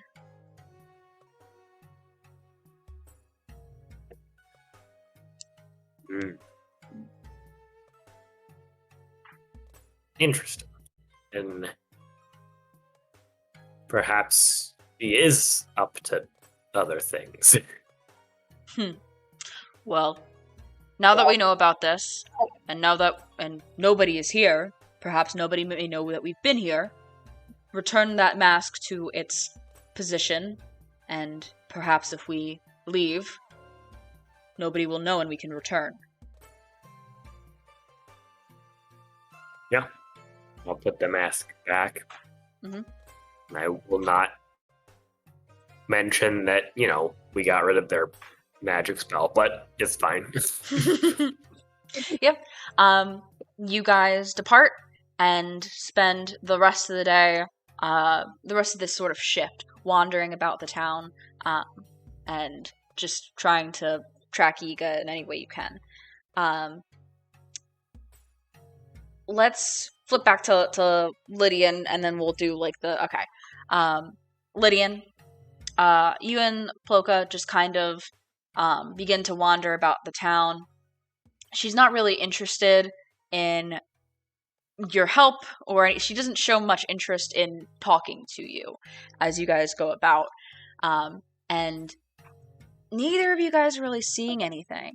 And so after some time, after maybe about half the day, she goes, if you don't want to be here and help with this, you don't have to. I'm sure there are other people in this town that could use your help more than I can right now. I mean, might as well divvy up the workload between us. I mean, we can cover twice as much ground. That's not ideal if one of us does find a Yiga, and also you are an outsider and not trained on the procedures of encountering a Yiga or a Vo, which is another thing we should always be alert for. So I'm going to politely request that you go do something else with your time. All right. Damn, you got fired. I got fired for doing jack shit. Okay. So, with Inari, you have a full day. Lydian, you have half a day. And what you guys can do in this time in the city is wherever you would like to go, you can go and seek out if there is anybody in need of help in each location. Don't necessarily have to help right away. You can go around to a couple places and see what they need and then pick something. But you can do one task per 4 hours, and so 2 a day per total. So Inari, you have 2 places that you can help today. Lydian, you can help 1 place today. So I'll start with Inari first. Where would you like to go to try and help first? Of the places named on the map. Huh. You know what? Since we're not gonna be going to it, and Inari's doing this by herself, maybe she will go to the relationship classroom and see if there's anything she can help with there. Yeah. You make your way over to the relationship classroom. And you stand in the doorway and see Ashai, teaching basic. You know that she, during the day, comes here and teaches basic language, arithmetic, history, and various life skills to the young Vo in town. And seeing as it's the morning, they have all settled in. They've all been here for a bit of time. And as you kind of listen in, eventually Ashai dismisses the class for a recess. And as the young girls file out, all greeting you with a good morning on their way, Ashai meets you at the doorway. Hello, can I help you with something? It's stiff and wooden looking. Chief Riju has been sending me and some of the members of my adventuring party to help out around town with rebuilding and some other things, especially with how ill everyone has been. Just because I know how important these classes were, I was wondering if there's anything I could do to help. Actually, yes. I've actually had to cancel my night classes. As I'm sure you're aware, I teach school during the day for the children, relationship class in the evening, and then cooking at night. But my cooking classes are canceled until further notice. My supplies that I used to teach the class have since disappeared since I became ill. If you could find my missing cooking utensils, I could have that class again, and it would be immensely helpful to getting this town back on track. I mean, I could definitely help with that. I mean, I might need to take the cooking class because I've been doing a good job on the roads, so maybe that might be helpful. Yes, if you help me, I will teach you the secrets of cooking. The secrets of cooking. Damn. I'm getting top secret knowledge. That's a rare magic item. That'd be incredible. Do you mind showing me where you kept the items before they were taken? Maybe I can sort of look around and see if there's any clues. Of course. So, Inari, the way that this works, each place you go, there is a skill check associated, and the skill check for finding the missing cook's utensils is investigation. So you can either choose to help her with this and attempt it, and you guys can attempt these as many times as you would like, but, you know, there are other places, so you can also visit somewhere else and see if you can want to spend the first 4 hours of your day helping somebody else. Each one takes half a day. Okay, so I'm totally cool with helping her with this. I'm gonna cast Borrow Knowledge on myself for investigation because I don't believe I'm proficient and would like to be. So Okay, then go ahead let and me make an roll investigation check. Investigation. 17. 17 will do it. Eventually, you spend time combing through the town trying to track down who would know, following up with her students, and one of her students had in fact taken them to try to continue learning on their own in her absence, and didn't realize she was looking for them. So you successfully bring them back, and I don't even have this ready. I don't know why I didn't go back to that part. But she takes a little bit of time with you. Where is the food? Okay, there's food and cooking. And reveals that the number, I don't know if you guys know this already, but this is what her reward is. The number of ingredients that have an effect that you use is what impacts the dish. So if you have a dish and it has one item that gives you heat resistance and 4 items that are kind of neutral that don't add anything, it only counts for 1 ingredient, aside from feeding, just for the potency. And the level, however well you cook it, brings out the potency of the of that ingredient that adds the added bonus. There's a higher chance of bringing out more of the effect the more ingredients that you put in. Additionally, the number of ingredients that you put in impacts the duration of the effect. So it seems kind of obvious, but it's kind of like, oh, well, when you put it like that, the more hydromelons, the more, if you put in 5 hydromelons, that is exceptional. If you put in 1 hydromelon and 4 of anything else, it's not going to do as much. But that is the direct correlation she reveals to you. Thank you. I mean, that'll be very helpful traveling. We will be leaving Gerudo Town soon, so I'll make sure to put that to good use when we're out and about. Great. Thank you so much for finding my tools. Yeah, so that's the first one. I'm going to flip over to Lydian. Lydian, where would you like to go to help with the second half of your day? I think I would depart from the other guard and go who needs help? And then I would kind of wander over to the arrow specialty shop and be like, who needs help in here?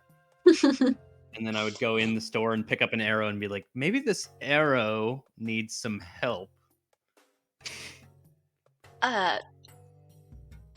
Could Hello. I appreciate you coming in today. I'm Danda. Happy to have my shop open again. Are you looking to buy? Yes, I'm looking to buy some arrows. What kind of arrows do you have in store? So we have. Where's my table? I make all kinds of arrows: bomb, ice, shock, fire, and regular.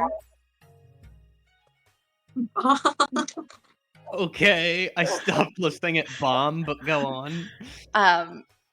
Though I do have a disclaimer. Store policy, I only sell the bomb arrows in quantities of 20, which cost 600 rupees, because I can't just have somebody buy one and then go and blow something up. I'd like one bomb, please. I'd like to go to the bomb store. It's a way that I've figured out to disincentivize purchases by the wrong people. I hope you understand. I do understand. You're gonna get put on a list if you buy bomb Are you arrows.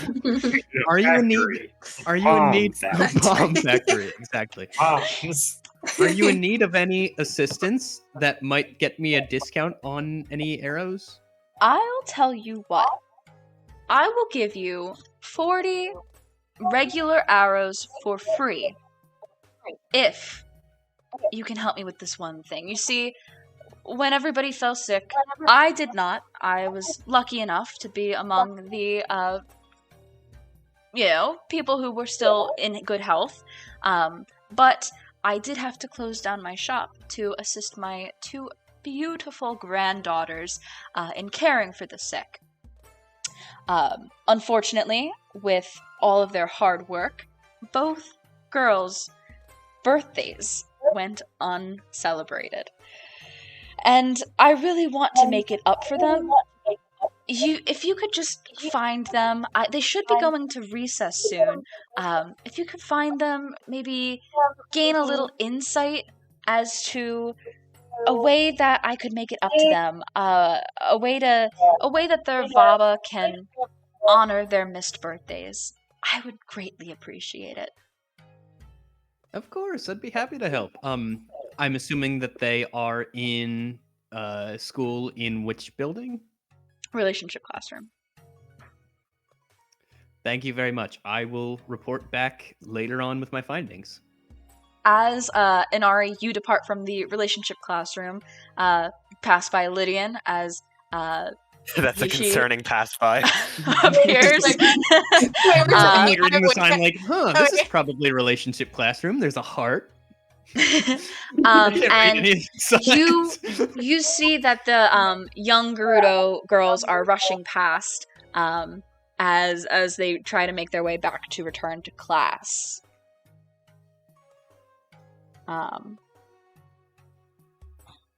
You go. I'd say you figure out which ones are Denda's granddaughters. She would have told you, given you descriptions. And they begin chatting with you.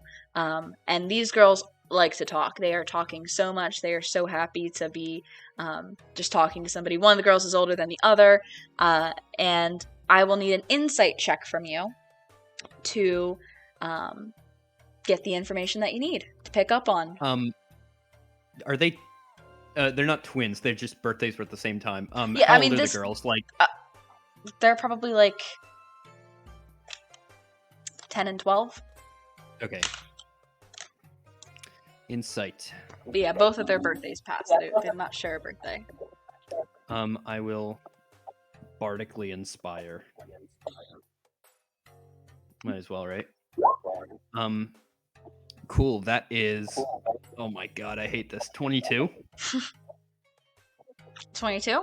22 Yeah. total. That is a success. The girls, among their chatting, they lament about how much they worked and how much their Vaba worked, and how they want nothing more than to just travel somewhere with her, even somewhere simple, just so that they can all get away, get out of town, and have a little family vacation. And you return to Danda with that information, unless you wanted to say something else. No, I was just going to say, they didn't want two different things, just both the same thing? Both wanted the same thing, yes. Okay. Very simple. They wanted to spend time somewhere else with their grandmother. You return to Danda, convey that. She asks, well, where would you recommend? I've never left town myself. No, I guess she would have had to. I've only left town myself once, so I'm not sure where would be a good place to take them. What do you recommend? Well, where did you find your the father of the girls? It was way up at Snowfield Stable. Oh, they're not. No, not the father. This would be the father of the girl's mother. Oh, right. Because she's the grandmother. So but that was way up at Snowfield Stable. Okay. Way up at Snowfield Stable.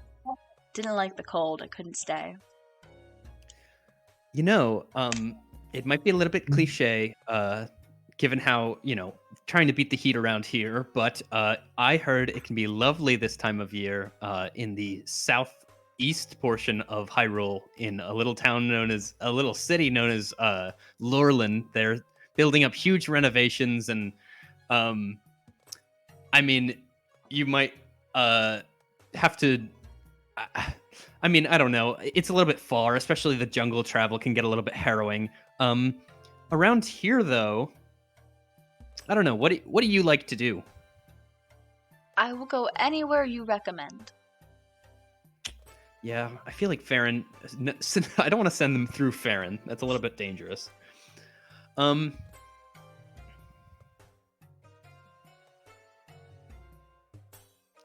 don't know. I've been to a lot of places. I need to almost look at a Hyrule map or something. The ultimate D&D puzzle. Give a travel recommendation. Rico? I mean, yeah, but that's a little bit far as well. As long as I would ask, do you have reliable transport? Could you get a caravan or something? Or Oh yeah, of course. I could plan it. However, I would say probably the safest place and a wonderful little mountain town is Kakariko, over on the east side of Hyrule. Oh, that would be great. My girls love history. Perhaps there are museums and things in that ancient town. Thank you Full very of culture. much. Yes. And she will give you 40 free arrows for helping her. Would you like to purchase any others while you're here? Yeah, how much are the the shock and ice and fire? So she sells them in specific bundles. The shock, ice, and fire all come in bundles of 10. She only has 3 bundles of 10, for each one. And they sell for 140 rupee a bundle. What would Natara want? Aw. Natara would have told you that she has 7 ice arrows. Okay. I feel like, next... Right, Natara would have told you that. Natara has said that Okay. many times, that she only has ice arrows. I'm gonna guess that, given what I know, I don't know. I would probably go with fire, just to be safe. It's not like we're gonna be in Goron City very soon, so I think I will spend 140 rupees, leaving us with, I believe, 105. Am I doing that right? 115? What's 255 minus 140? 115. So I will buy or I'll take the regular 40 arrows, and then I'll buy 1 bundle of the fire arrows. So that's 10 of them. Okay. Go ahead and mark those off, and then you get a 110 arrow bundle of fire arrows. Let's take a break here. I was going to try and get to the end of day 1, but I don't think we'll be able to right now. We'll take a break right now. Come back in a little bit and continue with Inari's second half of the day, and then jump to the two that have been traveling in the desert. Oh Sounds boy. good.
Get those tunes bumping again.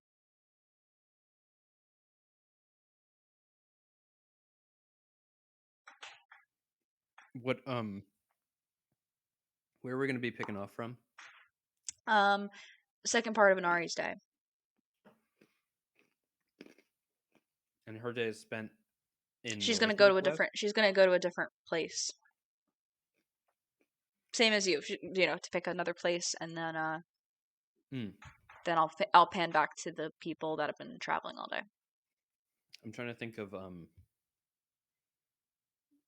another tune that we can play. But I guess just Gerudo Town Day. These pretzels are bad. Really? Yeah, compared to the like regular ones that we get. I don't know what brand that usually is, but like this is like some It's Snyder's usually. Snyder's. Yeah, I compared to think. Snyder's, these are really bad. I don't know why.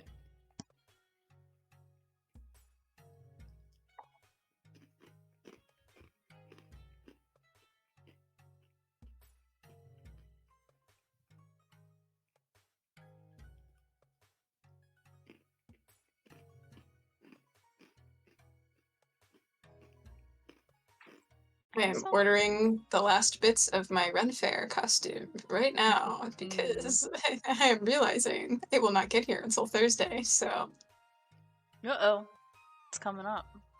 yeah, I like forgot that's correct. We did October last year, so I'm like, let it creep up on me. Huh. I hope the weather is nice. Let me check. I know the month out forecasts are never fully accurate. I hope there's a tornado there. That would be really radical. Okay, you know what? They would probably cancel. I won't speak to that negative I paid energy. goddamn money. I want to see the Queen of England flying through that fucking tornado. Why do you do this? Okay, let's see. You want to know something crazy about tornadoes? Is that during the session that I had last week with my other group, we were in this we're all our resources are depleted, like last ditch effort thing, and I used this gem that had was able to just conjure an air elemental, one-time use, and so there's an air elemental in combat now. But right as I did that, the one player who lives in Michigan, like the light outside started going crazy, and a tornado touched down not far from where he lives. Holy shit. And meanwhile, I have this tornado, like basically tornado in the game, and I'm like, yeah, I'm gonna use whirlwind again. Meanwhile, he's like, I'm gonna move away from the windows. Nice. All right, so Jenna, do not cast Meteor Shower or Meteor Storm ever. I don't plan on it. Unless I have a gem, because I'm just a cleric. Everybody back? Ready to pick up? Yep. All right, Inari. Second half of your day. Where are you going next? Jenna, Inari's gonna walk around. Might head over to Starlight Memories real quick. Oh, really? my Why God, would you go there? You guys are both so fucking selfish. What? No, I'm helping out an important towns member and friend. I don't know what you're talking We about. go to fucking scout and inquisition a bunch of Yiga, and you guys are like, I should like schmooze for arrows and hit up my girlfriend while they're gone. Inari's gone through trauma, okay? So actually, Inari, as you approach, you see both Isha and Kara outside taking the opportunity to freshen up the exterior of their shop while everyone else rebuilds. Though they appreciate your offer to help, they'd prefer if you offer assistance to those in more need. Just because their shop didn't close, Isha was still around. They don't have any business right now with everybody else rebuilding, so they're just making their shop look a little nice, doing some detailing work, cleaning the stucco, etc. But I had a feeling. Canonically I had to have her try it. Of course. Let But me certainly Isha appreciates you stopping by. I might have her go to the. How did Zanari remember the sand seal rental store being when we rented them? Did it seem pretty good? The one was closed in the north. The one in the south was open. It was one woman there, not many sand seals, and she seemed pretty at her wit's end, a bit distressed. Okay, let's go check up on her and see if we can help her out a bit. Yeah, so you head down to the south one that was still operational. Not here right now. Okay, emergency snack change. Thanks, Matt. Without much business, the sand seal rentals had to release a significant portion of their herd in order to be adequately able to feed and care for the rest. They here need help rounding up a few of the domesticated sand seals to replenish their stables. This is going to be an animal handling check. Do I do it again? Might do it again. Let me double check animal handling. I don't think I've. Yeah, let me double check and make sure I can do borrowed knowledge. I'm gonna cast borrowed knowledge again on animal handling. Might as well. So let me do that. So now I'm proficient in that for now. Unclick intelligent. Which I think I already did. Okay, cool. 18. 18 will do it. You spend the rest of the afternoon into the early evening out in the nearby desert, rounding up sand seals. After handling them pretty successfully the past couple days and such that you've been around back at home, it comes pretty easily for you, and you're able to replenish their herd, finding all of the sand seals that were domesticated and released. As a reward, the stable keepers at both stables, because they are the same company, just different locations for convenience, you and your companions get free sand seal rentals and no questions asked, returns or lack thereof. Hey! We have a license to kill, baby. We did We're gonna it! kill him. Oh my god! Dang! Oh, I'm so great. This is awesome. And so, with, the end of the day of the people in town, as the sun begins to set, and it becomes a bit, not necessarily chilly yet, but very temperate outside, Akila and Natara, who have been spending the day traversing the desert, pulling their sleds of cargo behind them, finally arrive at the building known as the Outpost. It is this military base that was largely left abandoned in the lack of staffing. Who is putting yellow over my... It's me, because we can't see the purple. What do you mean you can't see the purple? What are you, colorblind? I mean, I it's can really see. hard to see. What? Just look at the white words. I feel like I can. It's Huh. fine. Okay. Anyway. All right. Well, Wario has crossed out all of our fucking.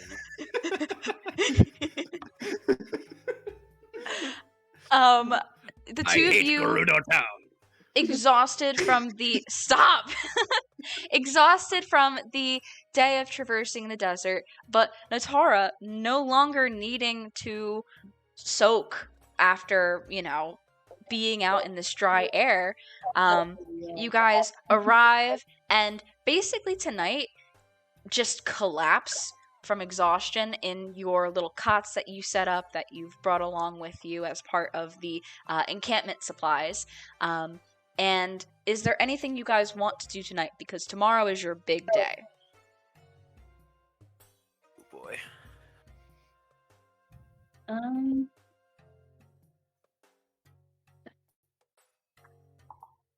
I don't think so.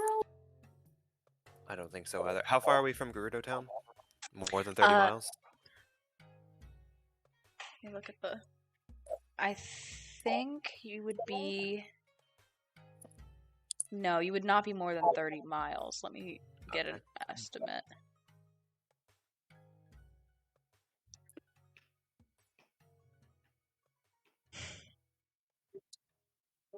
You are more like 20-ish. Cool.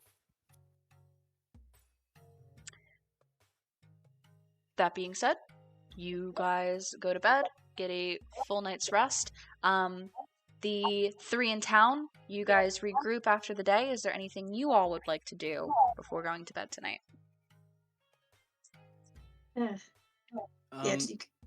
I guess like I would want to take a short. Well, I don't really need to take a short rest if we're about to take a long rest, but I do want to start up a witness statement because you said that we needed like at least 3 of those. Oh yes. Let me just remind you guys. I know that this session has extended periods of downtime for each of you. I meant to say this earlier on, but if you get kind of bored, disinterested from the lack of engagement, that was why I kind of put that in there as well. Feel free to start writing a statement if you choose. You do not have to. Again, the only one that really has to is Inari, but they definitely appreciate it. And also, Sarah, do not feel pressured to have it done by the end of this session. A reminder that Farous's trial is in 6 days, and this sequence is taking place over 3, so you guys have plenty of time. When we write it, should we be making an argument for guilty or not guilty, or just giving a unbiased it is a statement of what has happened with as much or little detail as you are willing to provide. All right. That being said, the other 3, anything else happening tonight, or are you guys just heading to bed, getting up the next day? Bed, I guess. I'm still exhausted, so Yeah, and Ari like goes to question them because she's just like, "Are we still good? Like, do we need to leave? Like, did anything happen?" But then just sees them all kind of go to pass out and is like, "All right, we don't have guards coming at us, so I think we're good." And she'll just go to bed too. Yara and I are gonna be best friends by the end of this. Oh my gosh. Wait, let me update this. I hope that happens. Okay. But yeah, you guys go to rest for the day, and gain the benefits of a long rest. At the end, we are going to do day 2 of the excursion crew. So Akila, Natara, you guys rise bright and early the next morning, and Babby, who is here with you guys, kind of the commander in charge of this group 2 of the operation, basically informs you guys that there are 2 options. You can either join the scouting crew as they head out to actually scout the divine beast, or stay behind and help get the outpost itself ready, and as well as just get a encampment set up for use when you guys tackle the beast. Both are equally helpful and contribute, but what this is sort of a skill challenge. So you're basically choosing which area you would like to be helpful. I think Natara's gotta go scouting, right? I'll set up the base camp. Okay. So, scouting. Alright, so encampment setup. Akila staying behind with the majority of the Gerudo out here, mostly guards that stay behind. You are able to aid the soldiers in various activities, from setting up tents, fires, food and water stations, cleaning up the outpost building itself, doing repairs, maintenance, even just emboldening morale, and so on and so forth. We're going to do kind of a mini skill challenge, and I'm going to go back and forth between the 2 of you.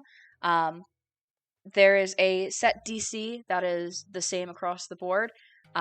You're going to basically pick the checks that you're making, and there's no overall success or overall failure. It's just 3 checks, and then however well you do, if it's like 1 success, 2 failure, all success, whatever combination is, will contribute to the overall effort towards the Divine Beast. Similarly, Natara, you will be starting out, joining the soldiers atop the lookout point here at the outpost, and then on the ground approaching the sandstorm, perhaps, disguising yourselves with cover, providing reprieve from the elements, observing the beast yourself, etc. But same thing, set DC, flat DC, and it's the best of 3, however you do with those 3 checks. So, we'll start at the encampment with Aquila. Aquila, what are you doing for the first third of your day to help contribute to this effort? Okay. I heard repairs, and that's Aquila's jam. Yep. So you would like to, you see this building that has fallen into some disrepair from the lack of maintenance over the past couple months, as nobody's been stationed out here, and you begin to sort of maybe set up some kind of scaffolding and various things to kind of help the structure and any kind of minor cracks and things that have come up within it over time. What tools do you have right now?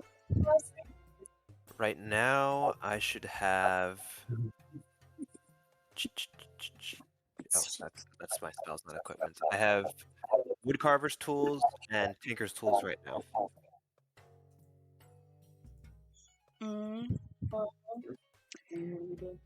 But if you give me an hour, I can get smith's tools if you need that.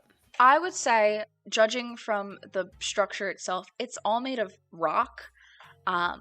If you could get mason's tools and make a check with those, Sure. that would probably be your best avenue to repairing, because it's not necessarily a metal or wood structure. Sure. What's the stat associated with mason's tools? I'm going to find it. I think I have it in this table here. Oh, no, I don't have it in this table. Mason would probably be the same as smithing and strength. Okay, I'll just make a check with before. I'm not going to add it. I'll just make a check with the smith's tools then. That's fine. Okay, that's a 25 with my smith tools. Absolutely. You set to work first thing bright and early. Immediately, you noticed it was kind of dark when you guys got here, but you noticed right away the suffering infrastructure, and immediately knowing how to fix it, you prepared your mason's tools this morning and set right to work. The building looks good. It looks really good by the time you're done. While you spend the morning doing this, Natara, would you like to first scout from the high vantage point here with the other soldiers, or would you like to set out with them and do something else to contribute to the scouting efforts? I'll stay up with them kind of a little further away. And I don't know, is there anything that I can gather from, like, if or how the sandstorm is moving? From, like, not being right up close to it. Mm-hmm. Almost trying to detect a pattern of some kind with the storm? Yeah. Go ahead and give me a survival check to kind of observe this somewhat natural, unnatural phenomenon.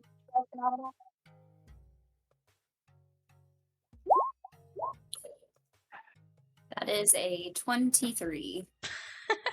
Absolutely. Natara, you are... Hang on, I forgot. I need to be keeping track of this. Aquila and Natara.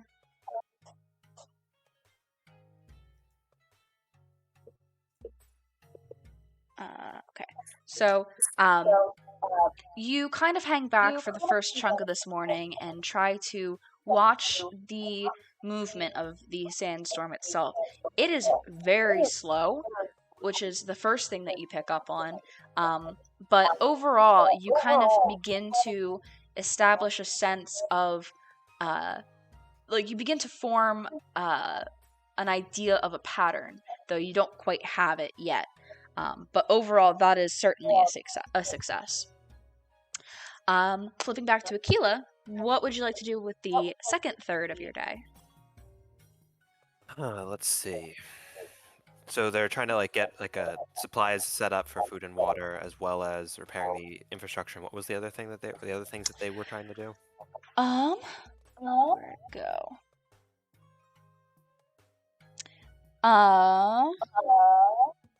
Setting up tents, fires, food and water stations, cleaning up the outpost building itself, as well as emboldening morale. But if there's something else you can think of that contributes, these are just examples. Gotcha. Okay.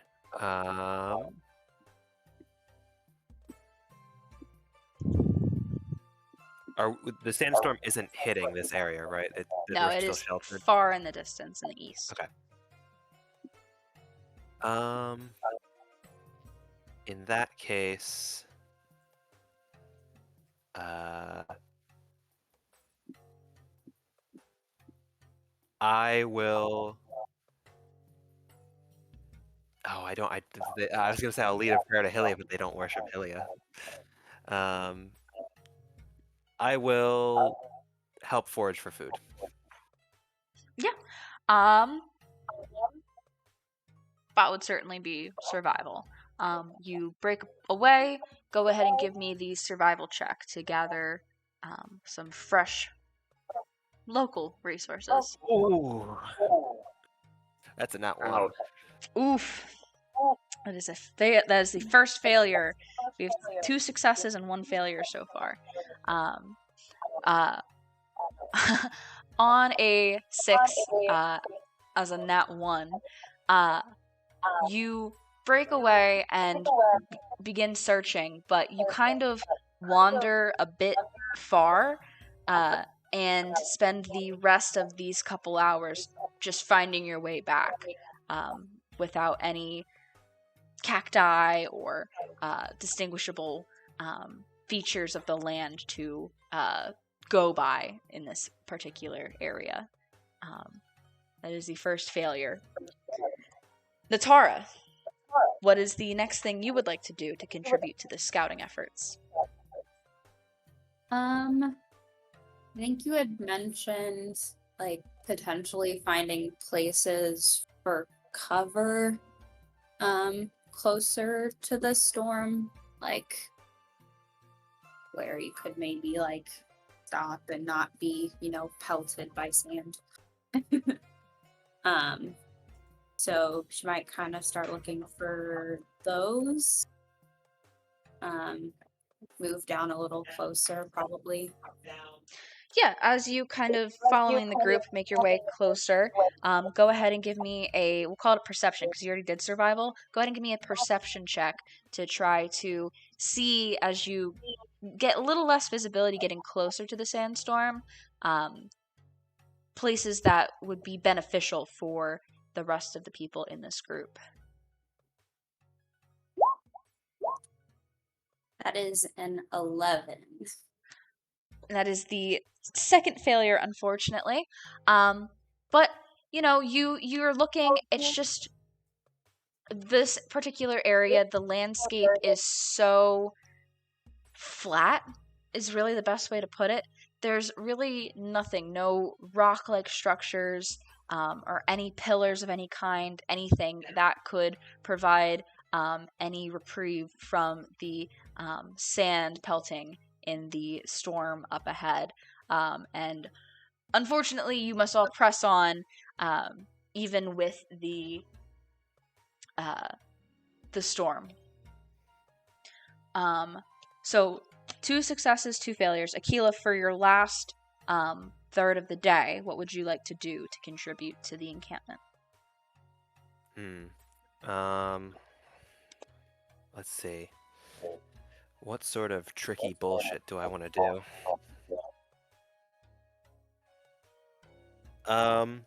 In an effort to bolster morale, can I try to make a shrine to the 7 heroines inside the outpost?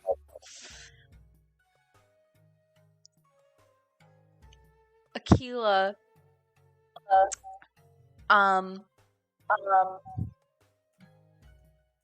I'm sure from conversations with Ari, as well as just being in Gerudo Town for the past couple days, the Gerudo don't necessarily worship or follow the seven heroines. They are kind of like a forgotten religion that only a select few still believe in, and may not be the best thing.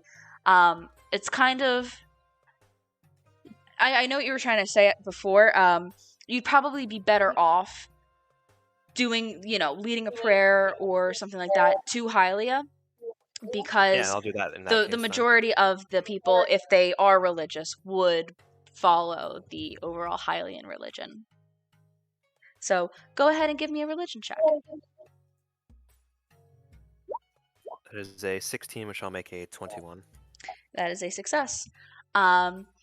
You gather everybody up for a small break and say a well thought out, very touching group prayer to Hylia, and it is very well received, even by Gerudo, that, perhaps they're only bowing their heads out of respect and not fully, believing.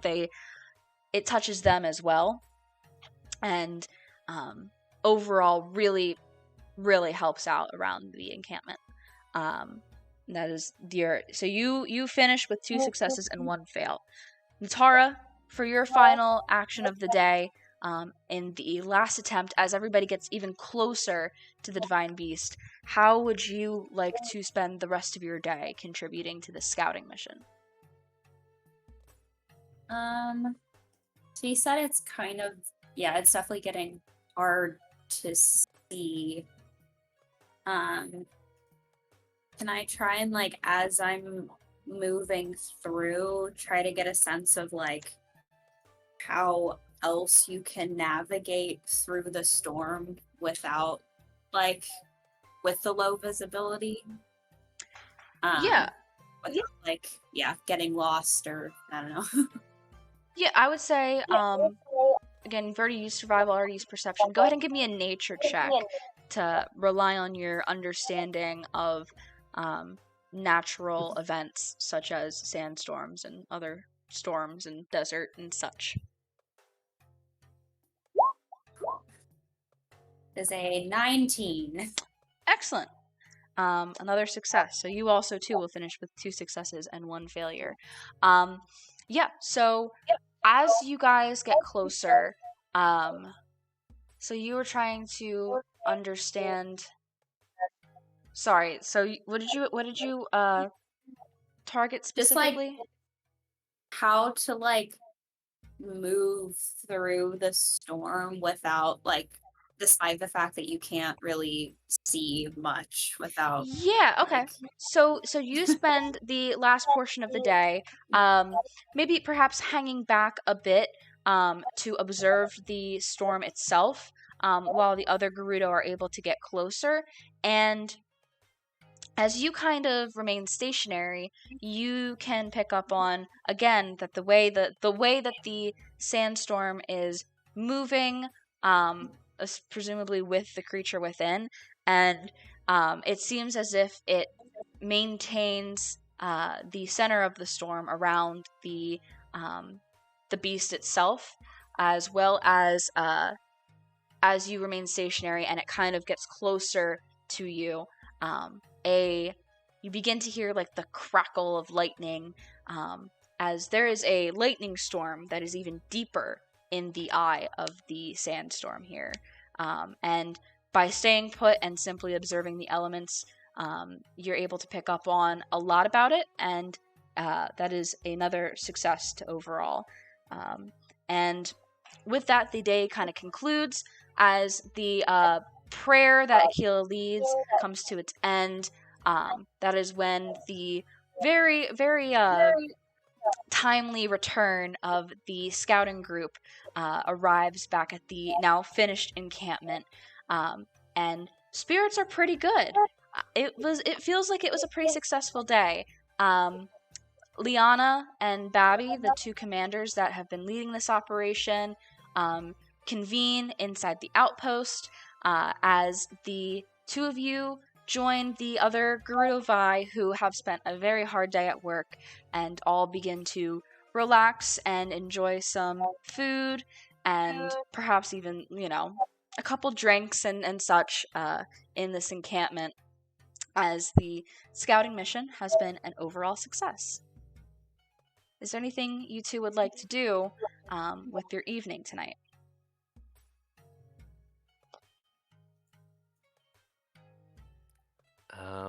I don't think so. Do we get the feeling that we should stick around for tomorrow, or is tomorrow going to be the trek back?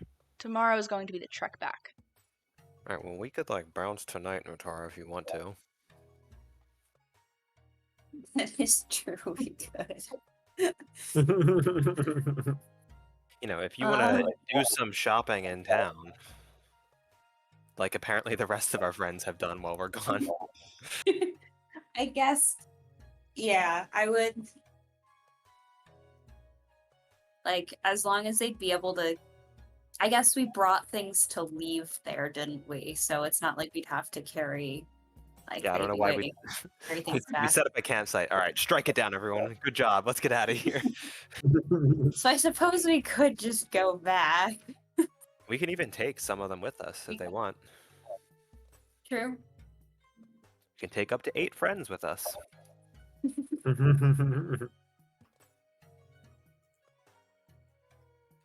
Maybe we should ask first, though. Oh yeah, definitely. So, but yeah, I think we can, if we can go back early and help out in town if there's nothing else they need here, that would be good. Yeah, because we'd have to trek here anyway on the way back, because there's no way to teleport back here. Yeah. Yes, that is true. There actually is no shrine nearby here. Walking, so old school. If you guys would like to ask the two commanders, either both of you can give me persuasion checks, or one of you can give me a persuasion check with advantage to get approval. How persuasive are you feeling, Natara? She has a +5. You're feeling way more persuasive than me. Okay. I will give you advantage.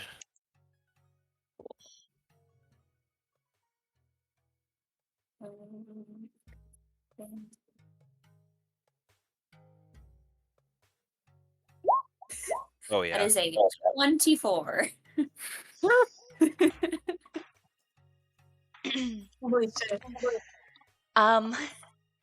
Under most circumstances, the commanders would not permit the early dismissal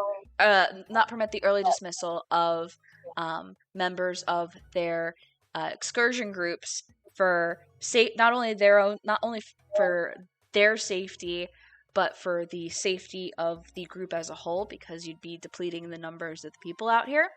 However, given the overall success and the gratitude for each of your contributions for the day, Natara's kind words at pleading for the opportunity to return early, both commanders grant this and are in agreement that you guys certainly can return.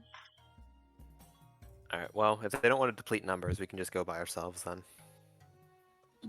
Yeah.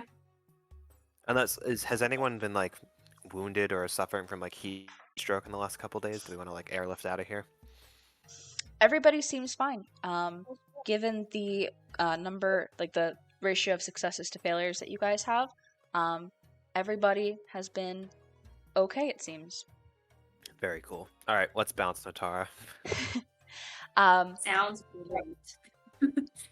And with that, we will time jump backwards to the 3 in town.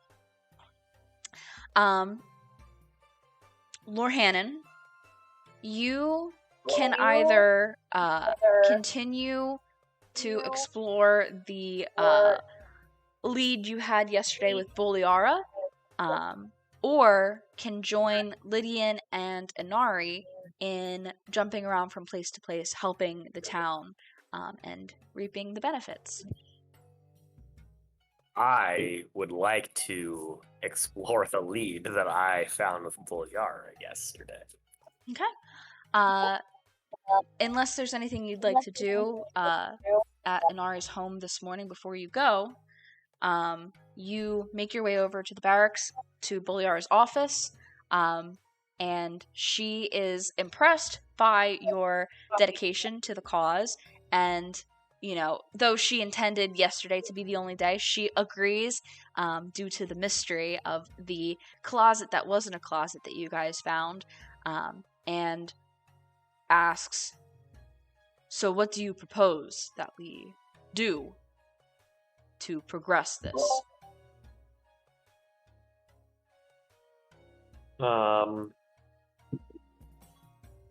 Well, I think that the tailor at the Fashion Passion is perhaps our best lead.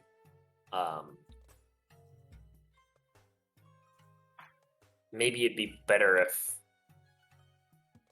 I talked to her without you there. Understandable. I do have somewhat of an intimidating presence. I could say that I'm interested in more unique clothing. I'm not sure I could convince her that I'm interested in Vogue clothing, but Understandable. Who would be? All right. I shall await your report here. Should half the day pass and you not return, I will assume the worst and seek you out. oh, thank you. Excellent. Dismissed. And you make your way over to Fashion Passion.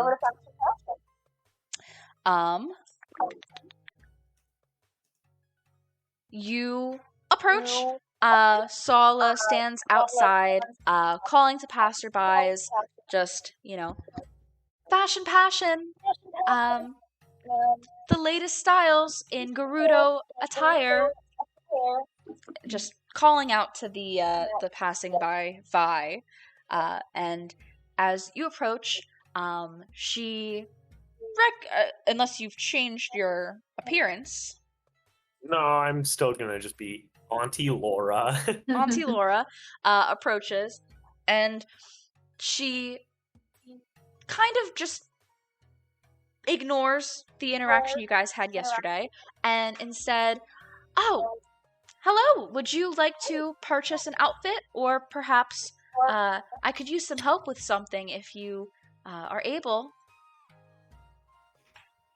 Well, I was interested in looking at your wares. What do you need help with? So, I need the latest fabrics delivered to my shop. This is my old stock that I have on display here, but with all of the reorganizing and sales that I have to do, I just can't get away down to Art of Gold, where I need to pick up the shipment that I'm due.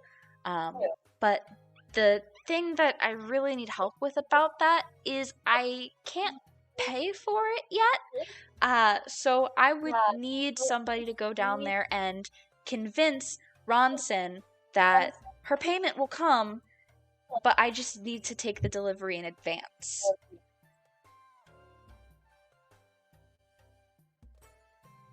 Oh, well, I mean, you've got such a beautiful shop here, and I mean, I said I'm in the market, so I'm sure that there are lots of people in the market, so I could probably give it a go. Oh, thank you so much.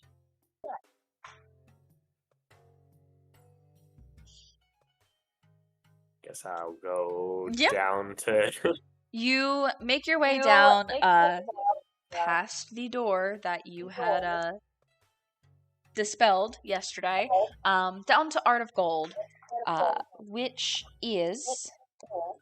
My description for art gold. This is the place that the finest Gerudo fabrics are dyed, woven. There are all kinds of dyes and colors on display here in barrels that line the stalls of this sprawling shop. The canopies that protect the colors from the sun are really beautiful and ornate. And there are 2 Gerudo working here. One is dyeing fabrics, the other is rolling dried fabrics into bolts.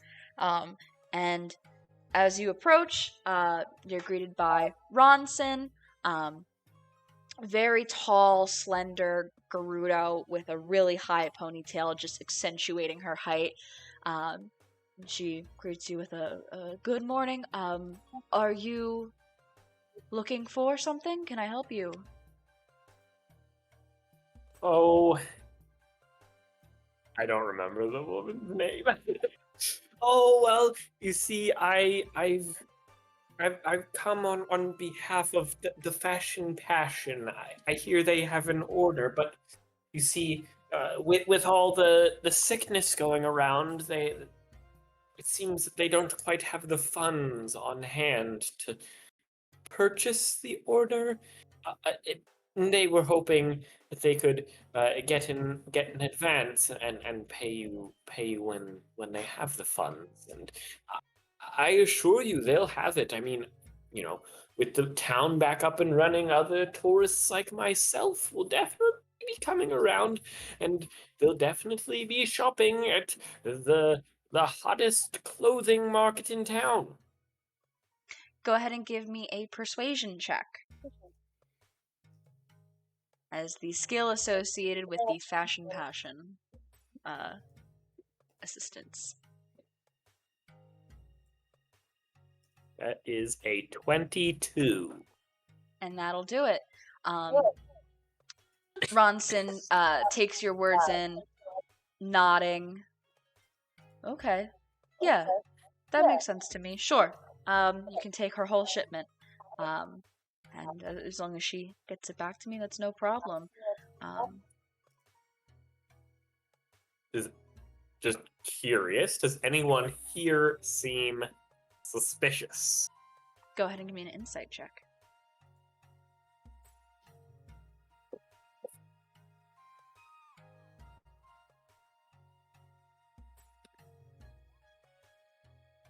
It's a 14. The other woman here seems a bit stressed. But no one's really suspicious here necessarily. It seems that this is just the supplier of fabrics. They don't really, not super affiliated other than they supply. So, I guess, are they like loading up something for me to carry or something, or do they have it like already boxed up that I have to? It is not boxed. It is just colorful bolts of fabric stacked in a pile, and you just have to grab them all and carry them. Do any of them look like colors that don't look like the normal clothes? You're insinuating for the other place that you found on the back of Fashion Passion, correct? Yes. Yes. Very specifically, no. These all seem like the very fabrics that you see every Gerudo in town wearing. The flowy kind of linen type of clothing. Nothing like that sort of spandex-y suit with the skeleton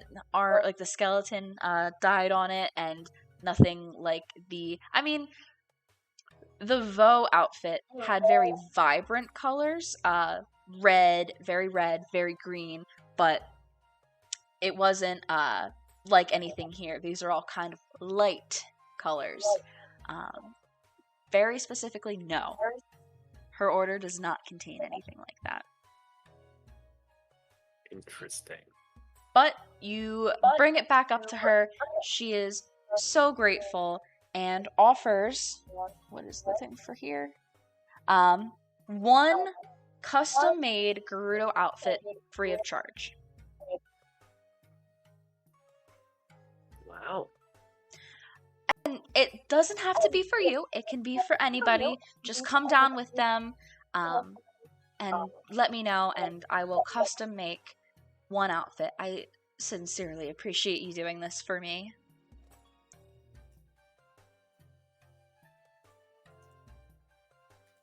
Very kind of you. Do you make anything other than Gerudo outfits? No, I don't. I only make clothes for Gerudo. I mean, I suppose Hylian Vi, but no. So if I certainly couldn't bring any nephews into the town, but if I wanted something for a nephew, you couldn't. I don't even know what a Vo would wear. Is she lying? Go ahead and give me an insight check. That's right. Get my inquisitive rogue going here. That's a 16.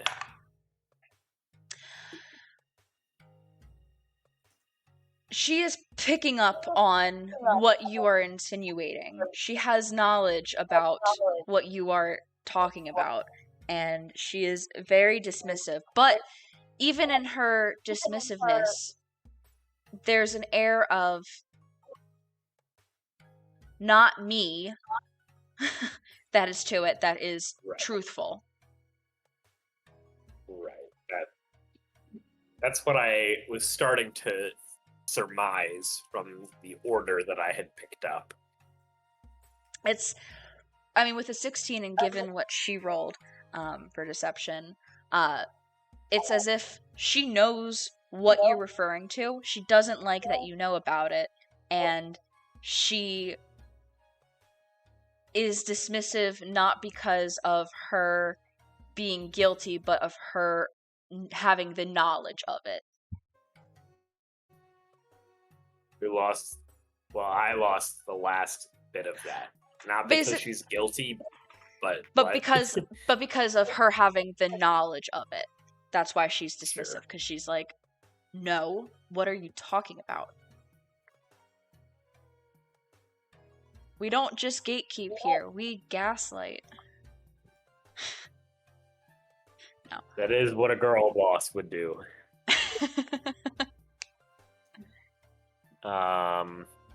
Okay. I guess it's probably getting to the point that I should go back to Bulyara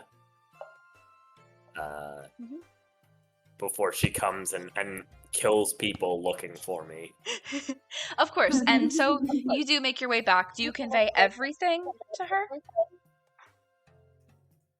I think so. Right. Okay. She says, this is an interesting development. Perhaps tomorrow we try to return to that room, but a bit more discreetly. I think that's where our answers lie. And with that, we will do Lydian next. Lydian, where would you like to go for the first half of your day? I kind of want to see what's happening at Art of Gold. Yeah, sure.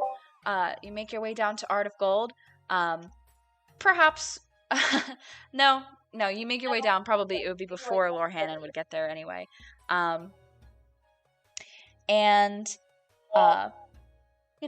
Exactly as I described. Beautiful canopies, sprawling tables with these big vats of dye, and you come upon Ronson, as I described, tall, slender, even taller ponytail on top, disinterestedly rolling up bolts of fabric, and greets you with a good morning. Are you looking for something in particular today? Just trying to help out the town, be a good Samaritan. I know you all had a rough one with the illness and everything. Just wanted to see what needs to be cleaned up. Right. Well, this is my dye shop and fabric store, Art of Gold. I was among the sick, and unfortunately, in my absence, my assistant, Nolly, sort of mixed up a lot of the dyes. Specifically, lost track of which ones are magical and which ones are non-magical, and it's almost impossible for me, let alone her, to tell the difference between them, and I don't want to be trying to dye something purple and then all of a sudden it's a hat of vermin or something like that. So if you're able, do you mind sort of figuring out which ones are magical, which ones are non-magical, and labeling them all? Sure, I have some magical knowledge and experience myself, so might as well give it a shot. Excellent, I appreciate it. So this will be an Arcana check. Come on, hat of vermin. Cool. That's a natural 1. So unfortunately, you're looking at these vats of dye, and you're beginning to wonder if any of them are even magical in the first place. Maybe she was just messing with you. Maybe it was some weird sense of Gerudo humor that you can't pick up on, and you start second-guessing yourself, and you ultimately decide, you know what? None of these are magical. I come back and I say, well, all labeled up. Excellent. Ma'am, these all say non-magical. I couldn't detect any magic. I know for certain that some of these are magical. Is there a intrusive way to test each one? Not without wasting a bit of all of our inventory. I'm not much of a philosopher, so I can't really think of a way that we can solve this easily. Well, if you would like to try again, that's okay. Or if you know somebody else that could help, please send them my way. I do have a friend, but she's in the desert.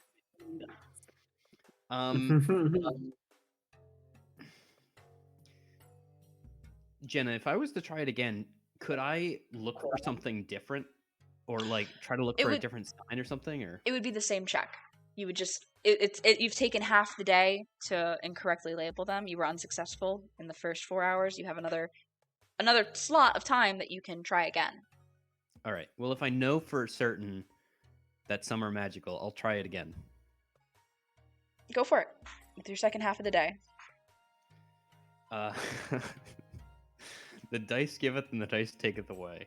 I have a 21 now. That will be successful. So, going through again, knowing for certain that some are magical, you can kind of pick up on, wait a second, this color's a bit shinier for some reason. Hold on, this one seems to keep moving, sort of like the surface waving. Oh, that one's kind of weird.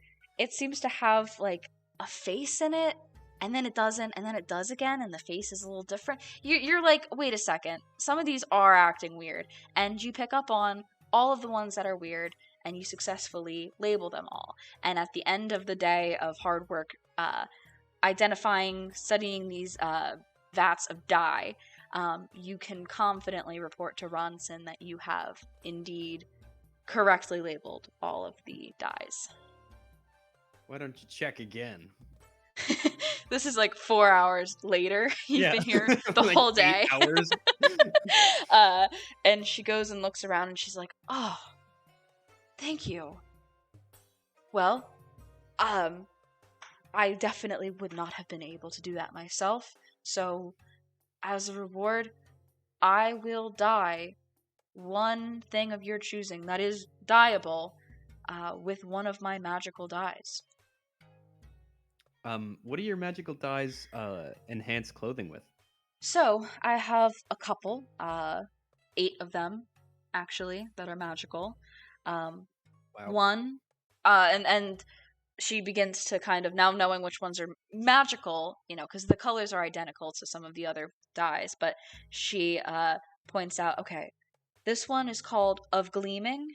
It makes it so that the fabric never dirties or soils.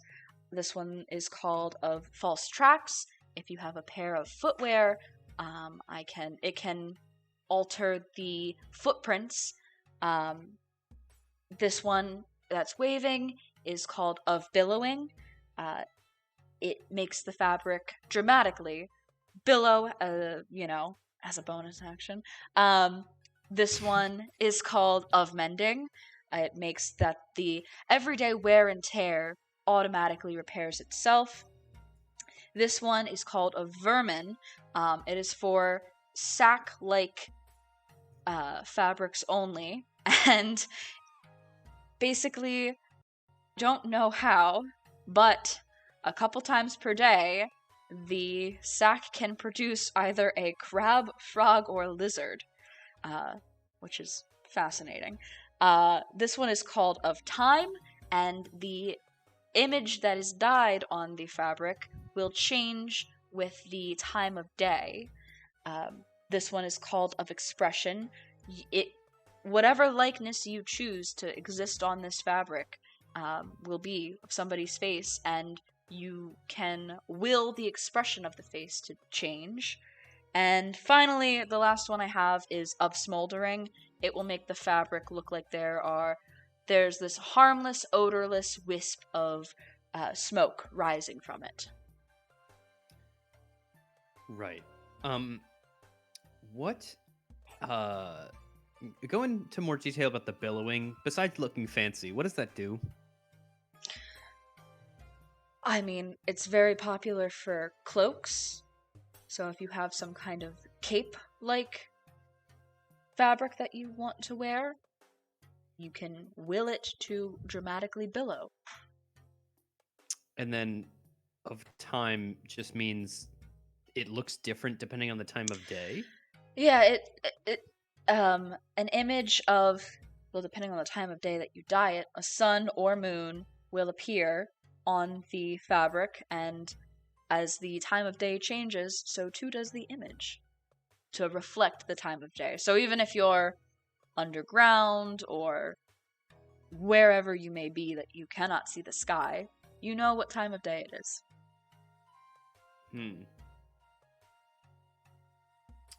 And then the no footprints, or the altering footprints on the footwear,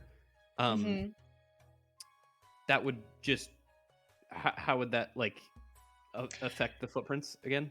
You can change the tracks that you leave behind when you step somewhere to, instead of reflecting what the footwear is, resemble the tracks of those of another kind of humanoid of approximate size of yours. Okay, and Of Vermin is infinite or once per day? I think 3 times per day, and then right, each day you can do it again. We have a free sack. I'm really, really leaning towards Vermin. Now, hold on. The only thing about the Vermin is, though you summon the creature, it will try to flee as quickly as possible from you. It is neither friendly nor hostile, nor under your control in any way. It behaves ordinarily, and it does disappear after an hour, approximately, or whenever it's outright killed, basically. So you can't use it for cooking. You can just No, I know. I gotcha. summon them. Gosh, all of these D tier options, I don't know. I'm gonna have to. Did we empty out our sack, gang? Is that free, or is there still water What? in it?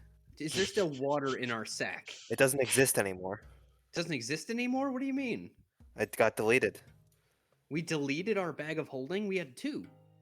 Yes, I had to use one of my replicate magic item packs for Oh, it. it was your bag of holding. Yeah, God damn it. your metronome and the winged boots and the ogre gauntlets, they all came at a cost. It sucks.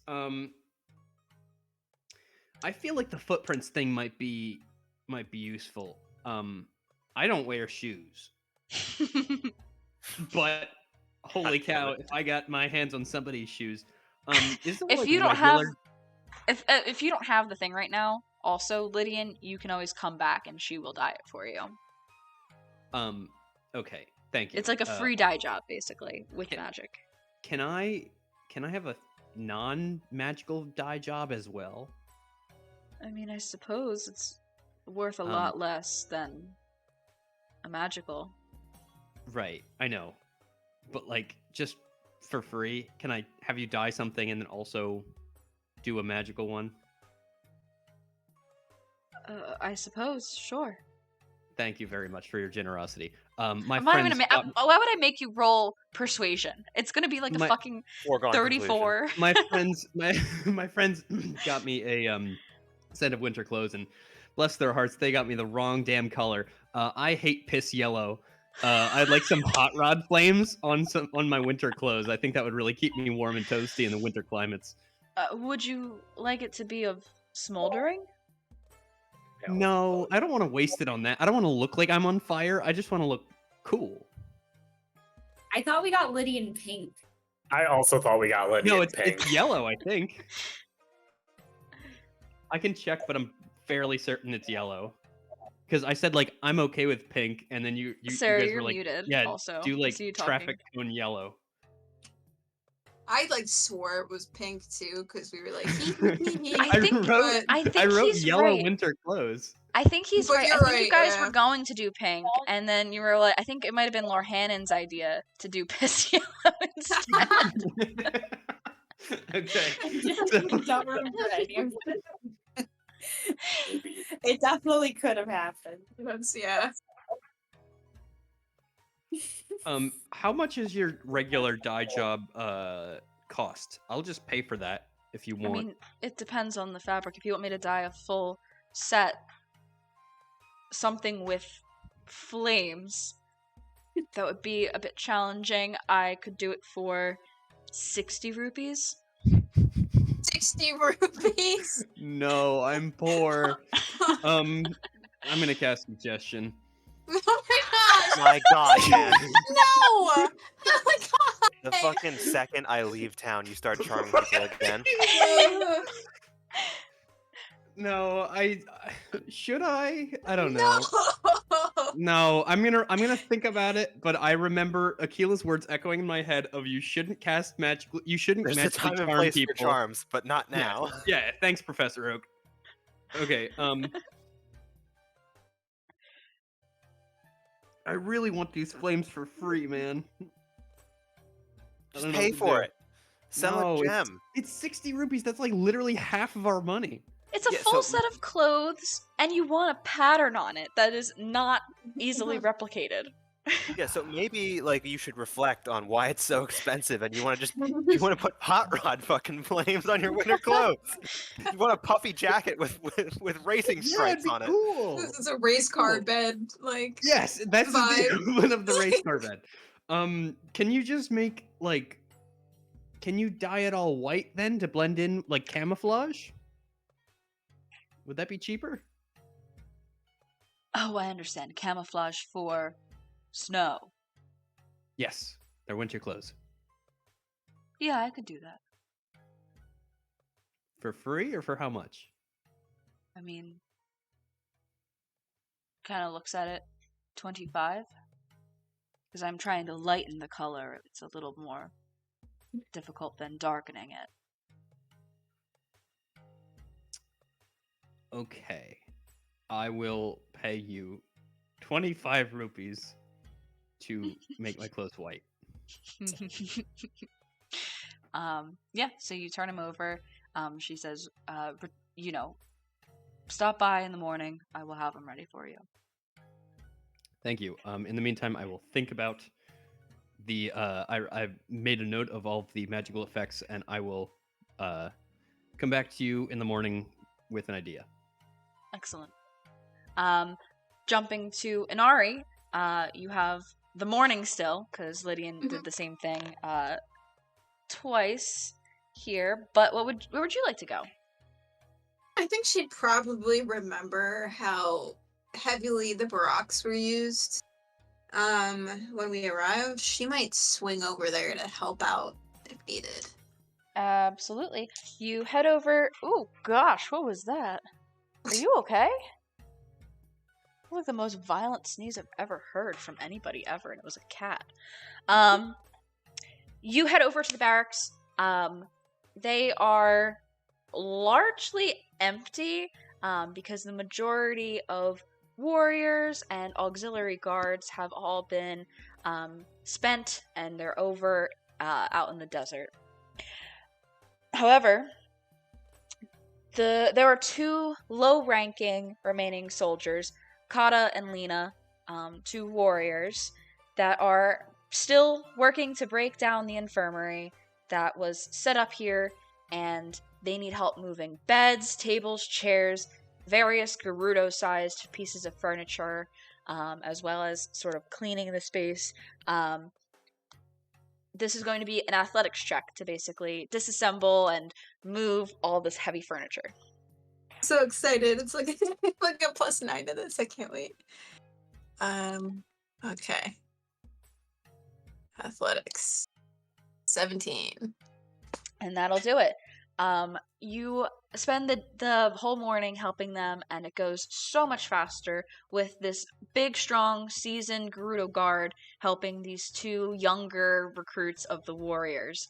And they are so appreciative that, not even fully realizing who you are, just knowing that you had something to do with the whole situation, they offer to sneak you and whomever else you would like, whenever you would like, before the trial, down to the prison to visit Ferosa. God, it's so on. It's so on. Jenna, I'm taking advantage of that. That's so neat. Right away? No, oh no. It's just, Okay, I was gonna say, yes. Nari has too much mental illness right now. We gotta scale it back, but maybe next session. Yeah, no, that's fine. Oh, but that is the reward that you get for helping out at the barracks successfully. We will jump to Lorhannon with what you would like to do for the second half of your day. I would like to go back to like where the door is, and I want to know if there would be an inconspicuous spot to stake out this door for the next 4 hours. Go ahead and give me a perception check. If only I was Natara and could spend a minute camouflaging myself. It's okay. I'm 21. That's a 21. 21. So, across the way directly from the door. So, basically, to draw a little bit here. I don't know what's a good color for you guys to see, but I'll do this color. This awning right here is the location of that door. Mhm. Directly across the way, there is a staircase that leads up to a series of various apartments. However, this position is pretty high up, and there's also this parapet here that if you were to sort of lounge behind or something like that, it could look as if you are sunbathing or doing some kind of outdoor activity lounging here. Something maybe that like an old lady would do, sure. Yup. And keep an eye on the street below. I'm gonna do that. And so you post up here, watching the entrance for the whole day, for the whole rest of the day, I should say. I would say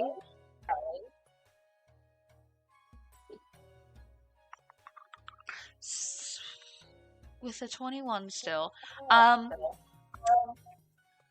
towards the very end of the day, when you are feeling like, okay, it's about time that I head back, it is then that you see... Let's see. It is then that you see a Hylian woman slip into the door. Not before she sort of casually like lays her arm against the door and kind of like does some kind of motion on the door and then opens it and goes in. It wasn't Tracy, right? You've seen Tracy, right? We went to see her Yes, when you she have. was sick at the hotel. No, this is not Tracy. Okay, good. I've made Tracy a Yiga. No.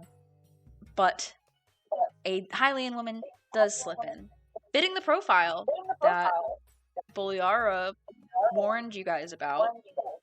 Yep. Okay, cool.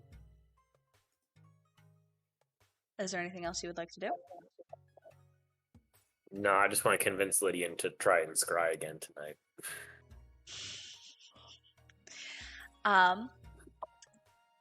Back to Inari then, for the last thing of the day. Where else would you like to go after helping out at the barracks this morning? I don't think anyone has touched Hotel Oasis yet, right? Nope. I might check them out.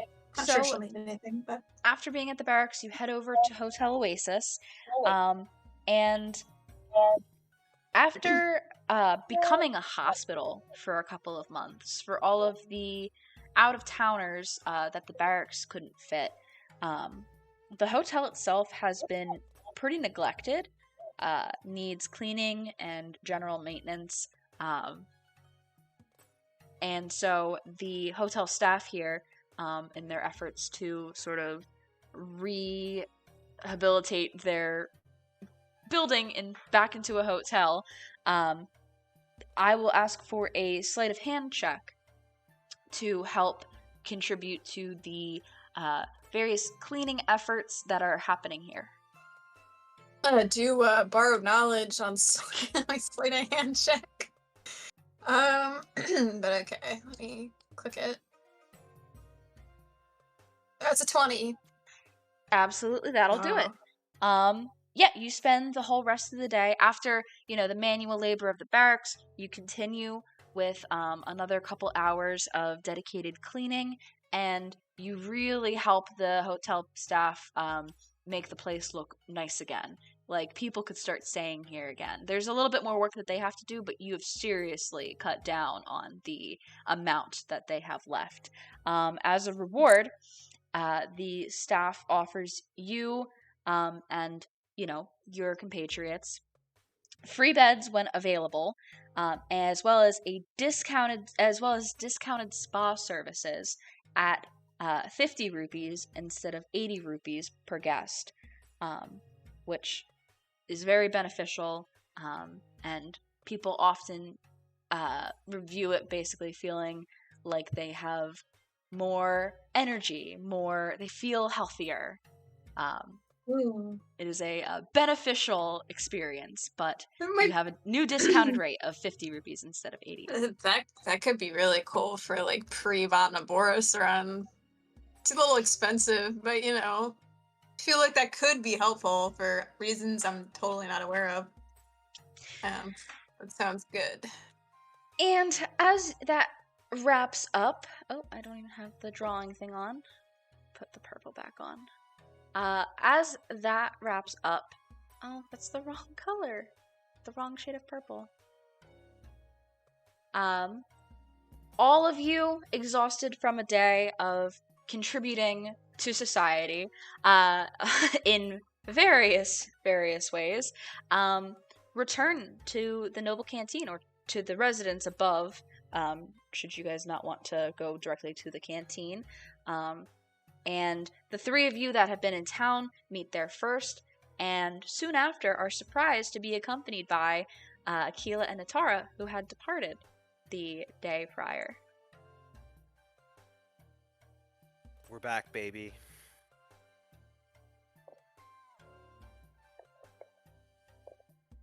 Is there anything else you all would like to do tonight? We should probably scry. Oh, yeah. Who do you recommend scrying on? I mean, we could try Master Koga again. Run the Or, of course, there's Bogey. Or, of course, there's always Bogey. Oh, Bogey's always up to Bogey. nothing. He's so boring. Bogey. I freaking No, great I love scries for Bogey. Bogey. Yes, it just seems like he's a regular guy though. Like I hate him, but Yeah, you guys are just obsessed with him. he doesn't. He's just gonna be an Elden, jacking off a volcano or something. Might be doing something fun. Wow. Racism. What? Racism. Racism. That's not what I thought you were gonna say at all.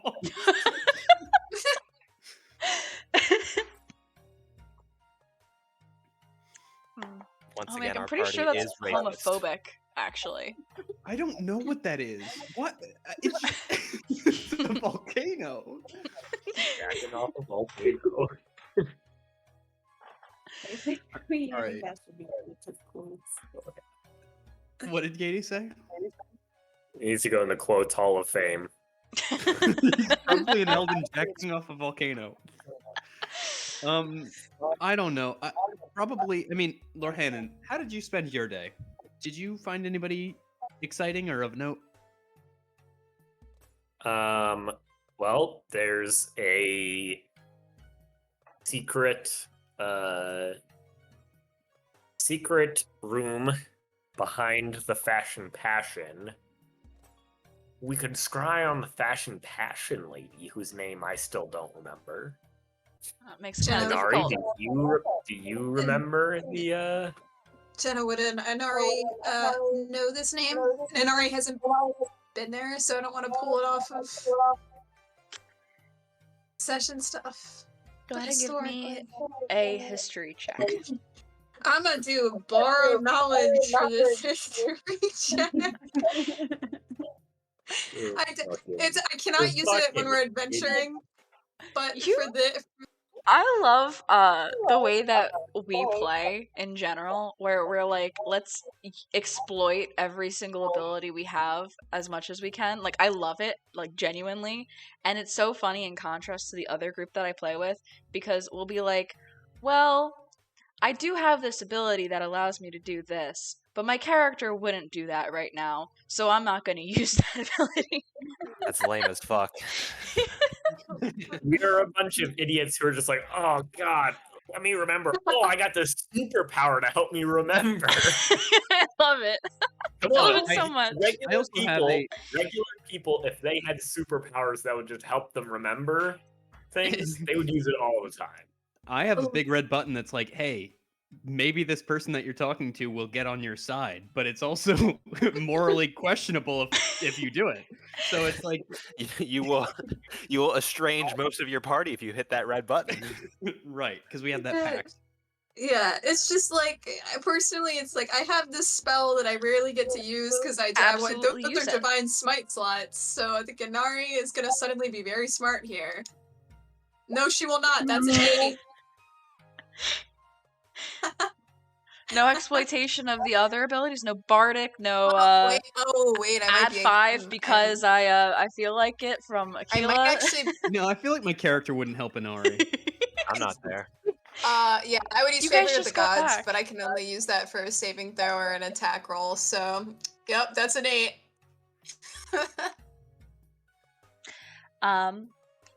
You do not remember. Hey, Lord Hannon, I do not remember, actually. I never went to the Well, Fashion Passion. I guess we could scry on Inari's girlfriend. Why would we Ooh. scry on Isha? That morally questionable? Oh no, that's gossip. Rhiannon genuinely asking. Wait, why would we scry on Isha?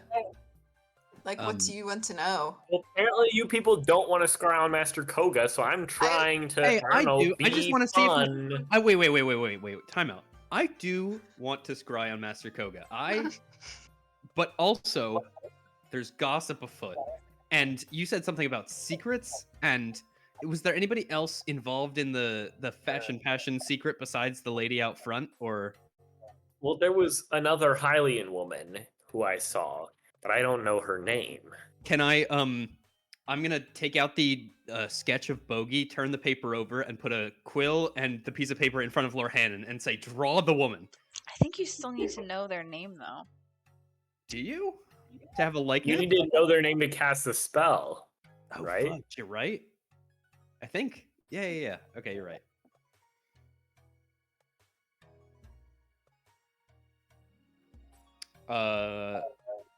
That's why we can't do the prophetess, because we don't know the prophetess's name. It just says a particular creature you choose that is on the same plane of existence as you is the only. But you have to haven't have seen at least them. some. You have to have some familiarity with them, right? You have to have heard of them, right? Which implies that you know their name, I think. Oh, but I've heard of her because I mean you just told me, but I mean, Oh, true. yes, you have heard of her. So I have heard of the target, but like if we have a likeness or picture, I don't think this specifies that you have to know her name. I You could don't just think ask- that. There's like, I'm probably we are the only fucking Hylians in town. We could just ask around town if anyone knows her name. She's probably passed her at least a false name off. I guess Yeah, it's up to Jenna how much we need to have. There is no way that in the brief moment that this woman who was trying to not be noticed was noticed enough by Lord Hannon that he could produce a likeness accurate enough that would aid you in casting the spell. He saw her for all of 5 seconds, and there is no way that Lydian, hearing this story where Lord Hannon saw part of this woman for 5 seconds, could cast scry on this woman. I'm sorry. I can only applaud this destruction of the scrying spell as a fellow TM. It's a legal loophole. No. The answer is no. Fine, then That's I will. fucking right, Jenna. You tell him. Fine. Then this time I will fill up the bathtub, and then scry on Master Koga. Right, they don't have bathtubs. Do 'cause they you got have the a bathtub, bathhouses. Inari? I have There's like a whole bathhouse. That's There's a assumedly where bathhouse. everyone bathes. yes, You're like so yes, right. don't. That's Alright, again, that fine. would drive the water bill up too much. My mother wouldn't appreciate that, so we just never Who's had one. charging you water? Doesn't it just come out of the top of the spring at the mountain? What did you like to know? The Gerudo invented capitalism. Gonna is what I stare would at Is say. there like Inari. is there like some sort of a like a just company kidding. that runs the flow of water? in No, Gerudo Town? I'm kidding. Seems immoral. That No, seems really. immoral. Is that more or less immoral than scrying on Inari's girlfriend? This is actually a feminist communist haven, and so there's no business. We just trade. There's no business except for all these businesses in town. Except for literally every business that we've gone to and helped. Oh, it's a communist business. Don't worry about it. Yes, that's government run actually. So All right, I doubt that because it seems like everybody's taking pretty much personal gain from their things, but whatever. I'm going to scry on Master Koga and hope that this whole conversation doesn't distract me while I do so. Come on, fuck up. Okay, I'm gonna roll that there's no bathtub. What are you scrying into? It's the sink. The same thing Okay, as the I sink did again. before. Okay. That's a fucking legendary DM quote. I'm gonna rule there's not a bathtub. good rule. I agree with this rule. Players are involved in world building too, okay? Going to rule Yeah, there's but no if it bathtub. doesn't make look, I care about one thing a lot, okay? And I care about the buildings a lot, okay? That is your thing. Matt's already typing in. I Oh, got I it. think you got it, Sarah. Oh no, I didn't. I Okay, deleted I got it. existing I got it. I typing. got it. So, scrying, right? As Yes. you focus and try to scry on Master Koga, the water sloshes in the sink once again, fresh from being dispersed, and nothing happens. Fuck. Lydian, give me an Arcana check. Oh. Now that you've cast it twice on him. Uh-oh. Oh no, Jenna's gonna tell me you fucked up. You don't actually know him, so you can't. Nah, I think there's a different reason. Go ahead, slap me with that What did you roll? scrying. 21. 21. This is the outcome feels a bit different than when you've tried to scry on people like Ferosa and it just didn't work. It feels like that it wasn't a mental resistance that you met with the spell, but some other outward resistance. Some other outward resistance. So there's probably some sort of blockade.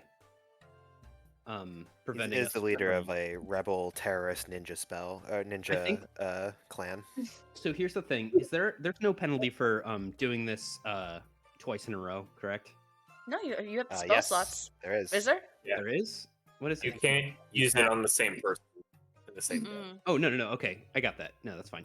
I'm just going to spend an extra, like, I would say, like, I'll go into the bathroom and I'll like close the door behind me, and then I'll do this in the bathroom sink, and then I'm going to spend an additional 10 minutes, and I want to scry on Emia with my second 5th level spell slot. I have to look Kind at of a weird. Mind a weird champ. I want to know what she's up to. We haven't seen her in forever, and she's like a liar last time we talked to her. Okay. We didn't even talk to her, and we found out she was a liar. Don't Okay. weird champ me.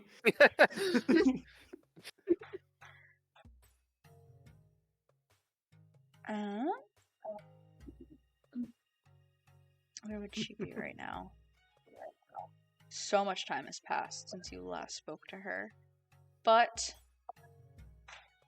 I guess I have to make the save also. Let me see. What is the modifier that she has Let me here? check. So would you say we know her well, I assume? Yes. She gets a -5 to this. Okay. Plus her wisdom modifier. Yeah, I think so. Okay. Lydian, after the first spell failed, you try again, this time focusing on Emia, who you haven't seen in a while. And very quickly the spell goes through. It was a negative number. Almost instantly it goes through, like as if you jump on like a FaceTime call, like you know, for out of world thing. It's like you jump on a call with somebody, a video call, and it just works instantly. There's no delay, no lag, no buffer. It's just like bam, it's there. In that same way, the scry comes to fruition, and you see her at the front desk of the hotel, the inn within Hateno Village, and she is requesting a room. She says, HPS, yep, thank you, and gets the little pass that she gets there to go stay in a room there, goes up to the lofted area and takes off her pack and just kind of lays in bed because it is nighttime. It is the evening. She kind of just like rests there for a moment just to unwind, and then sits up and pulls out some paper from her pack and sits at the adjacent desk to the bed that is kind of like affiliated with her area in this space, because like most inns and hotels in this world, it's pretty open. It's not individual rooms really. And so she turns over to the desk in her space with paper and pulls out a pen of sorts and begins to start a letter and cross it out and try again on a new piece of paper and cross it out. And as you know, your view kind of adjusts to follow the image here that you see. It's clear she's addressing her parents, or at least trying to. Crosses it out again and trashes it, and then eventually, after a couple minutes, just altogether gives up and lays back in bed, a little bit frustrated, and kind of glances down at the HPS,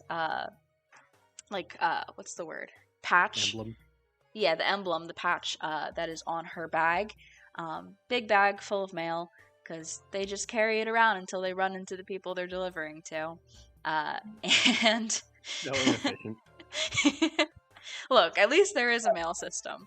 But she just kind of looks at it and sighs, and after a bit of time, it's clear that this is just kind of what a typical night is for her. She just stays at a stable or an inn and just kind of reflects and doesn't do much else. It's kind of makes you think that when she was traveling with you guys, she was having a lot of fun. It was so cool to see. Even though she was getting hurt, she just had a great time. And now you can see the boredom and indifference come across her face. It makes me kind of have a new appreciation for the company that joins me every night and the shifts that we all sleep in and everything. And even though there's like skeletons and bats and stuff that we're warding off, it's fun to have company and LG scrambling around and everything. But that's it. I'll end this cry. Mm-hmm. You kind of feel some slight melancholy, but also just like what's the word? It's kind of like reflective, introspective. Contemplation? Oh. After viewing that kind of personal moment that she had. All right. I'll just keep that to myself and then come out to the larger group. I'll add her to the list of people I should be writing scry scenes for. No, I don't know if that's going to be It never ends, Jenna. It never ends. That's not going to be as often. It's just that she was my, once love interest. So it's kind of like, what's she up to? Like, once love interest. Love interest, meaning you met her and she was a woman. Well, no, we spent time together, and I had a small crush on her, and then I haven't really met anybody since. But I feel like I've kind of moved on emotionally a little bit. Like, met her and spent time with her is literally the description of every woman that. It's infatuation. It's now that Lydian has dipped into spying on former crushes, like. Okay, look, if I have a magical powers, Kind of weird, champ. No, chat, it's fine. Locrian and no, he could be jerking off the volcano for all I care. Wow.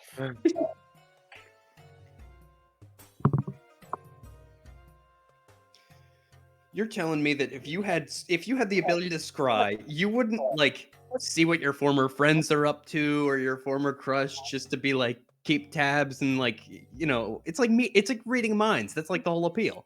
Well, you could just text them. Okay. Mr. No Don't you have sending as a spell? No, I have a sending stone. They can only communicate with the other person that has the sending stone. I thought you took sending as well. Yeah, I was going to say, when's the last time you talked to your sister, by the way? She's just been like... Yeah, I'm here's gonna the real priorities: sister Fine, I'll versus say- hot crush. just for to make Jenna's life harder. I'll say, hey sis, what's up? To Lo on the stone phone.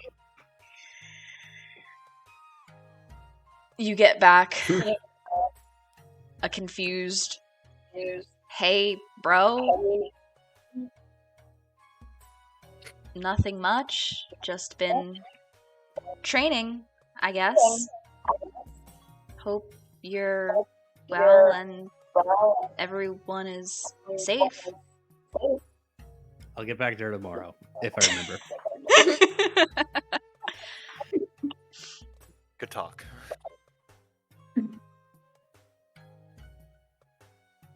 Anybody else want to do anything tonight? Akila and Natara are back. I want to attune to my cool new boots. Sweet. Yeah, if anyone wants to switch to a different infusion, yeah, the table's in our sheet of holding right now. However, it can only be used by one person. You can't share. I'm gonna keep that lightning resistance until we've dealt with #dealt with. Wait, do I? Ooh, John. I'm gonna kill you, dog. I cannot believe it. I literally spent all week asking her what she wanted, and she just like kept hemming and hawing. Hey, to be fair, I'm pulling the sheet up right now. I'm pulling it up right now so I can sit there and. I said radiant weapon all week, and then earlier today you were like, "Do you want to do lightning resistance?" And I was like, "Maybe." What did you say to that? Did you say yes? I said yes because I Okay. thought I didn't know Jenna's plans, and now I'm reflecting on it. I'm like, "Ooh, radiant weapon would be pretty good." So I think I'm gonna switch it to radiant weapon. If anyone else wants the lightning resistance. I got the earrings. Oh yeah, that's true. Natara is good. I would use it if I didn't have the earrings. I think I'm gonna switch it to radiant weapon, and then I'm gonna get fried when we do Bonaboris, and I'm gonna laugh at you I'll then. be reflecting on this moment. Yeah. Someone clip this moment. So we Yeah. can, Chat, clip that chat. Guys. Look, I suppose Natara will probably also attune to her gauntlets. Oh yeah, your gauntlets have moblin strength. I'm just picturing Natara with like the Hulk hands that you can purchase in the store and put on. Yes. And except like when you clash them together, it's like it's gentleness time.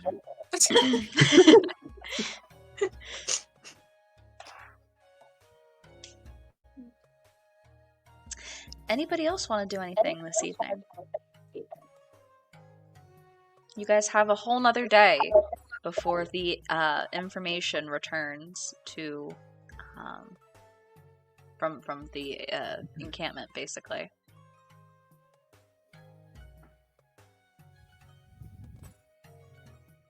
All right. No, I was gonna say not from me. Yeah, okay. I'm good. With that, you all retire for the evening. I see you tracing yellow over my purple X's again.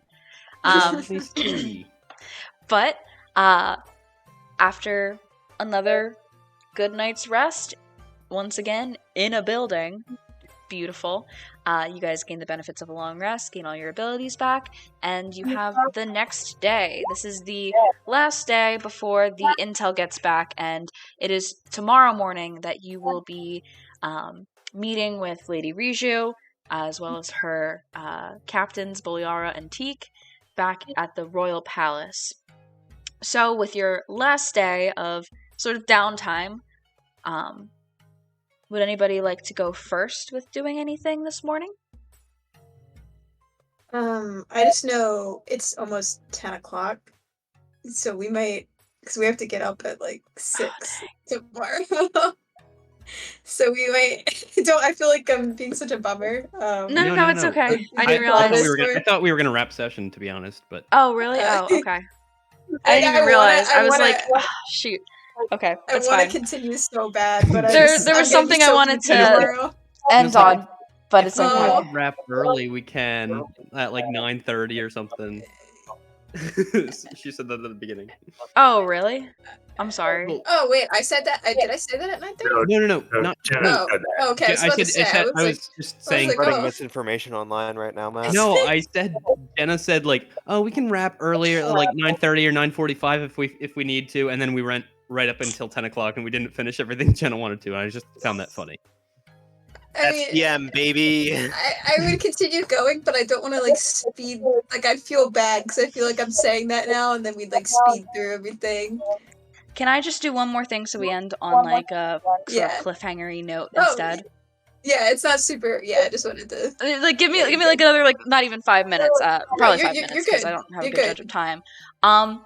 So Lord Hannon specifically, what would you like to do this morning? Oh, why are we ending on Larkin? What I like to do this morning? Well, I guess I said I would go and see Bolyara, so we would go and go back to the hidey hole. Okay. Yeah, you make your way over to the barracks, back to her office. She's there. So, what would you like to do? What do you propose we do? I think I'll fill her in on the like. Oh, I saw this Hylian woman go in last night. So either we can just go right there, or we could go around town and see if we see this woman. Sure. I say, let's go make our way there. See if the door has restuck itself, perhaps, and perhaps we can get in and catch somebody there if we're a bit more subtle this time. So, you begin to follow her through the streets. Once again, streets are busy, and as you kind of wind around the buildings, down the paths, you're walking through Gerudo Town. You're disguised as Auntie Laura, basically. Certainly your least serious cover to date. As you make your way, the path before you begins to shift, as do the walls of the buildings around you, almost in the same way that your environment begins to change in a dream. You find that you're now alone on the street, and it's become impossibly quiet for midday in this city. It's when the sky turns dark, purple, that you realize something weird is happening. Please make a wisdom saving throw, and I will say you may choose to fail this if you would like.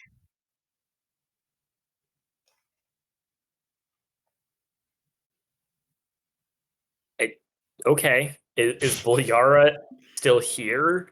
You do not see anybody. You are alone and the street is quiet. Just checking. And everything's kind of moving, shifting in a weird way.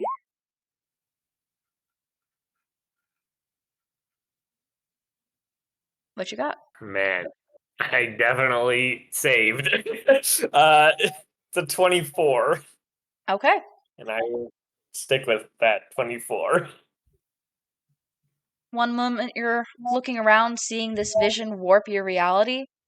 Then you blink as if nothing has happened. Your senses are met. Then you blink, and as if nothing has happened, your senses are met with the same street you were walking before.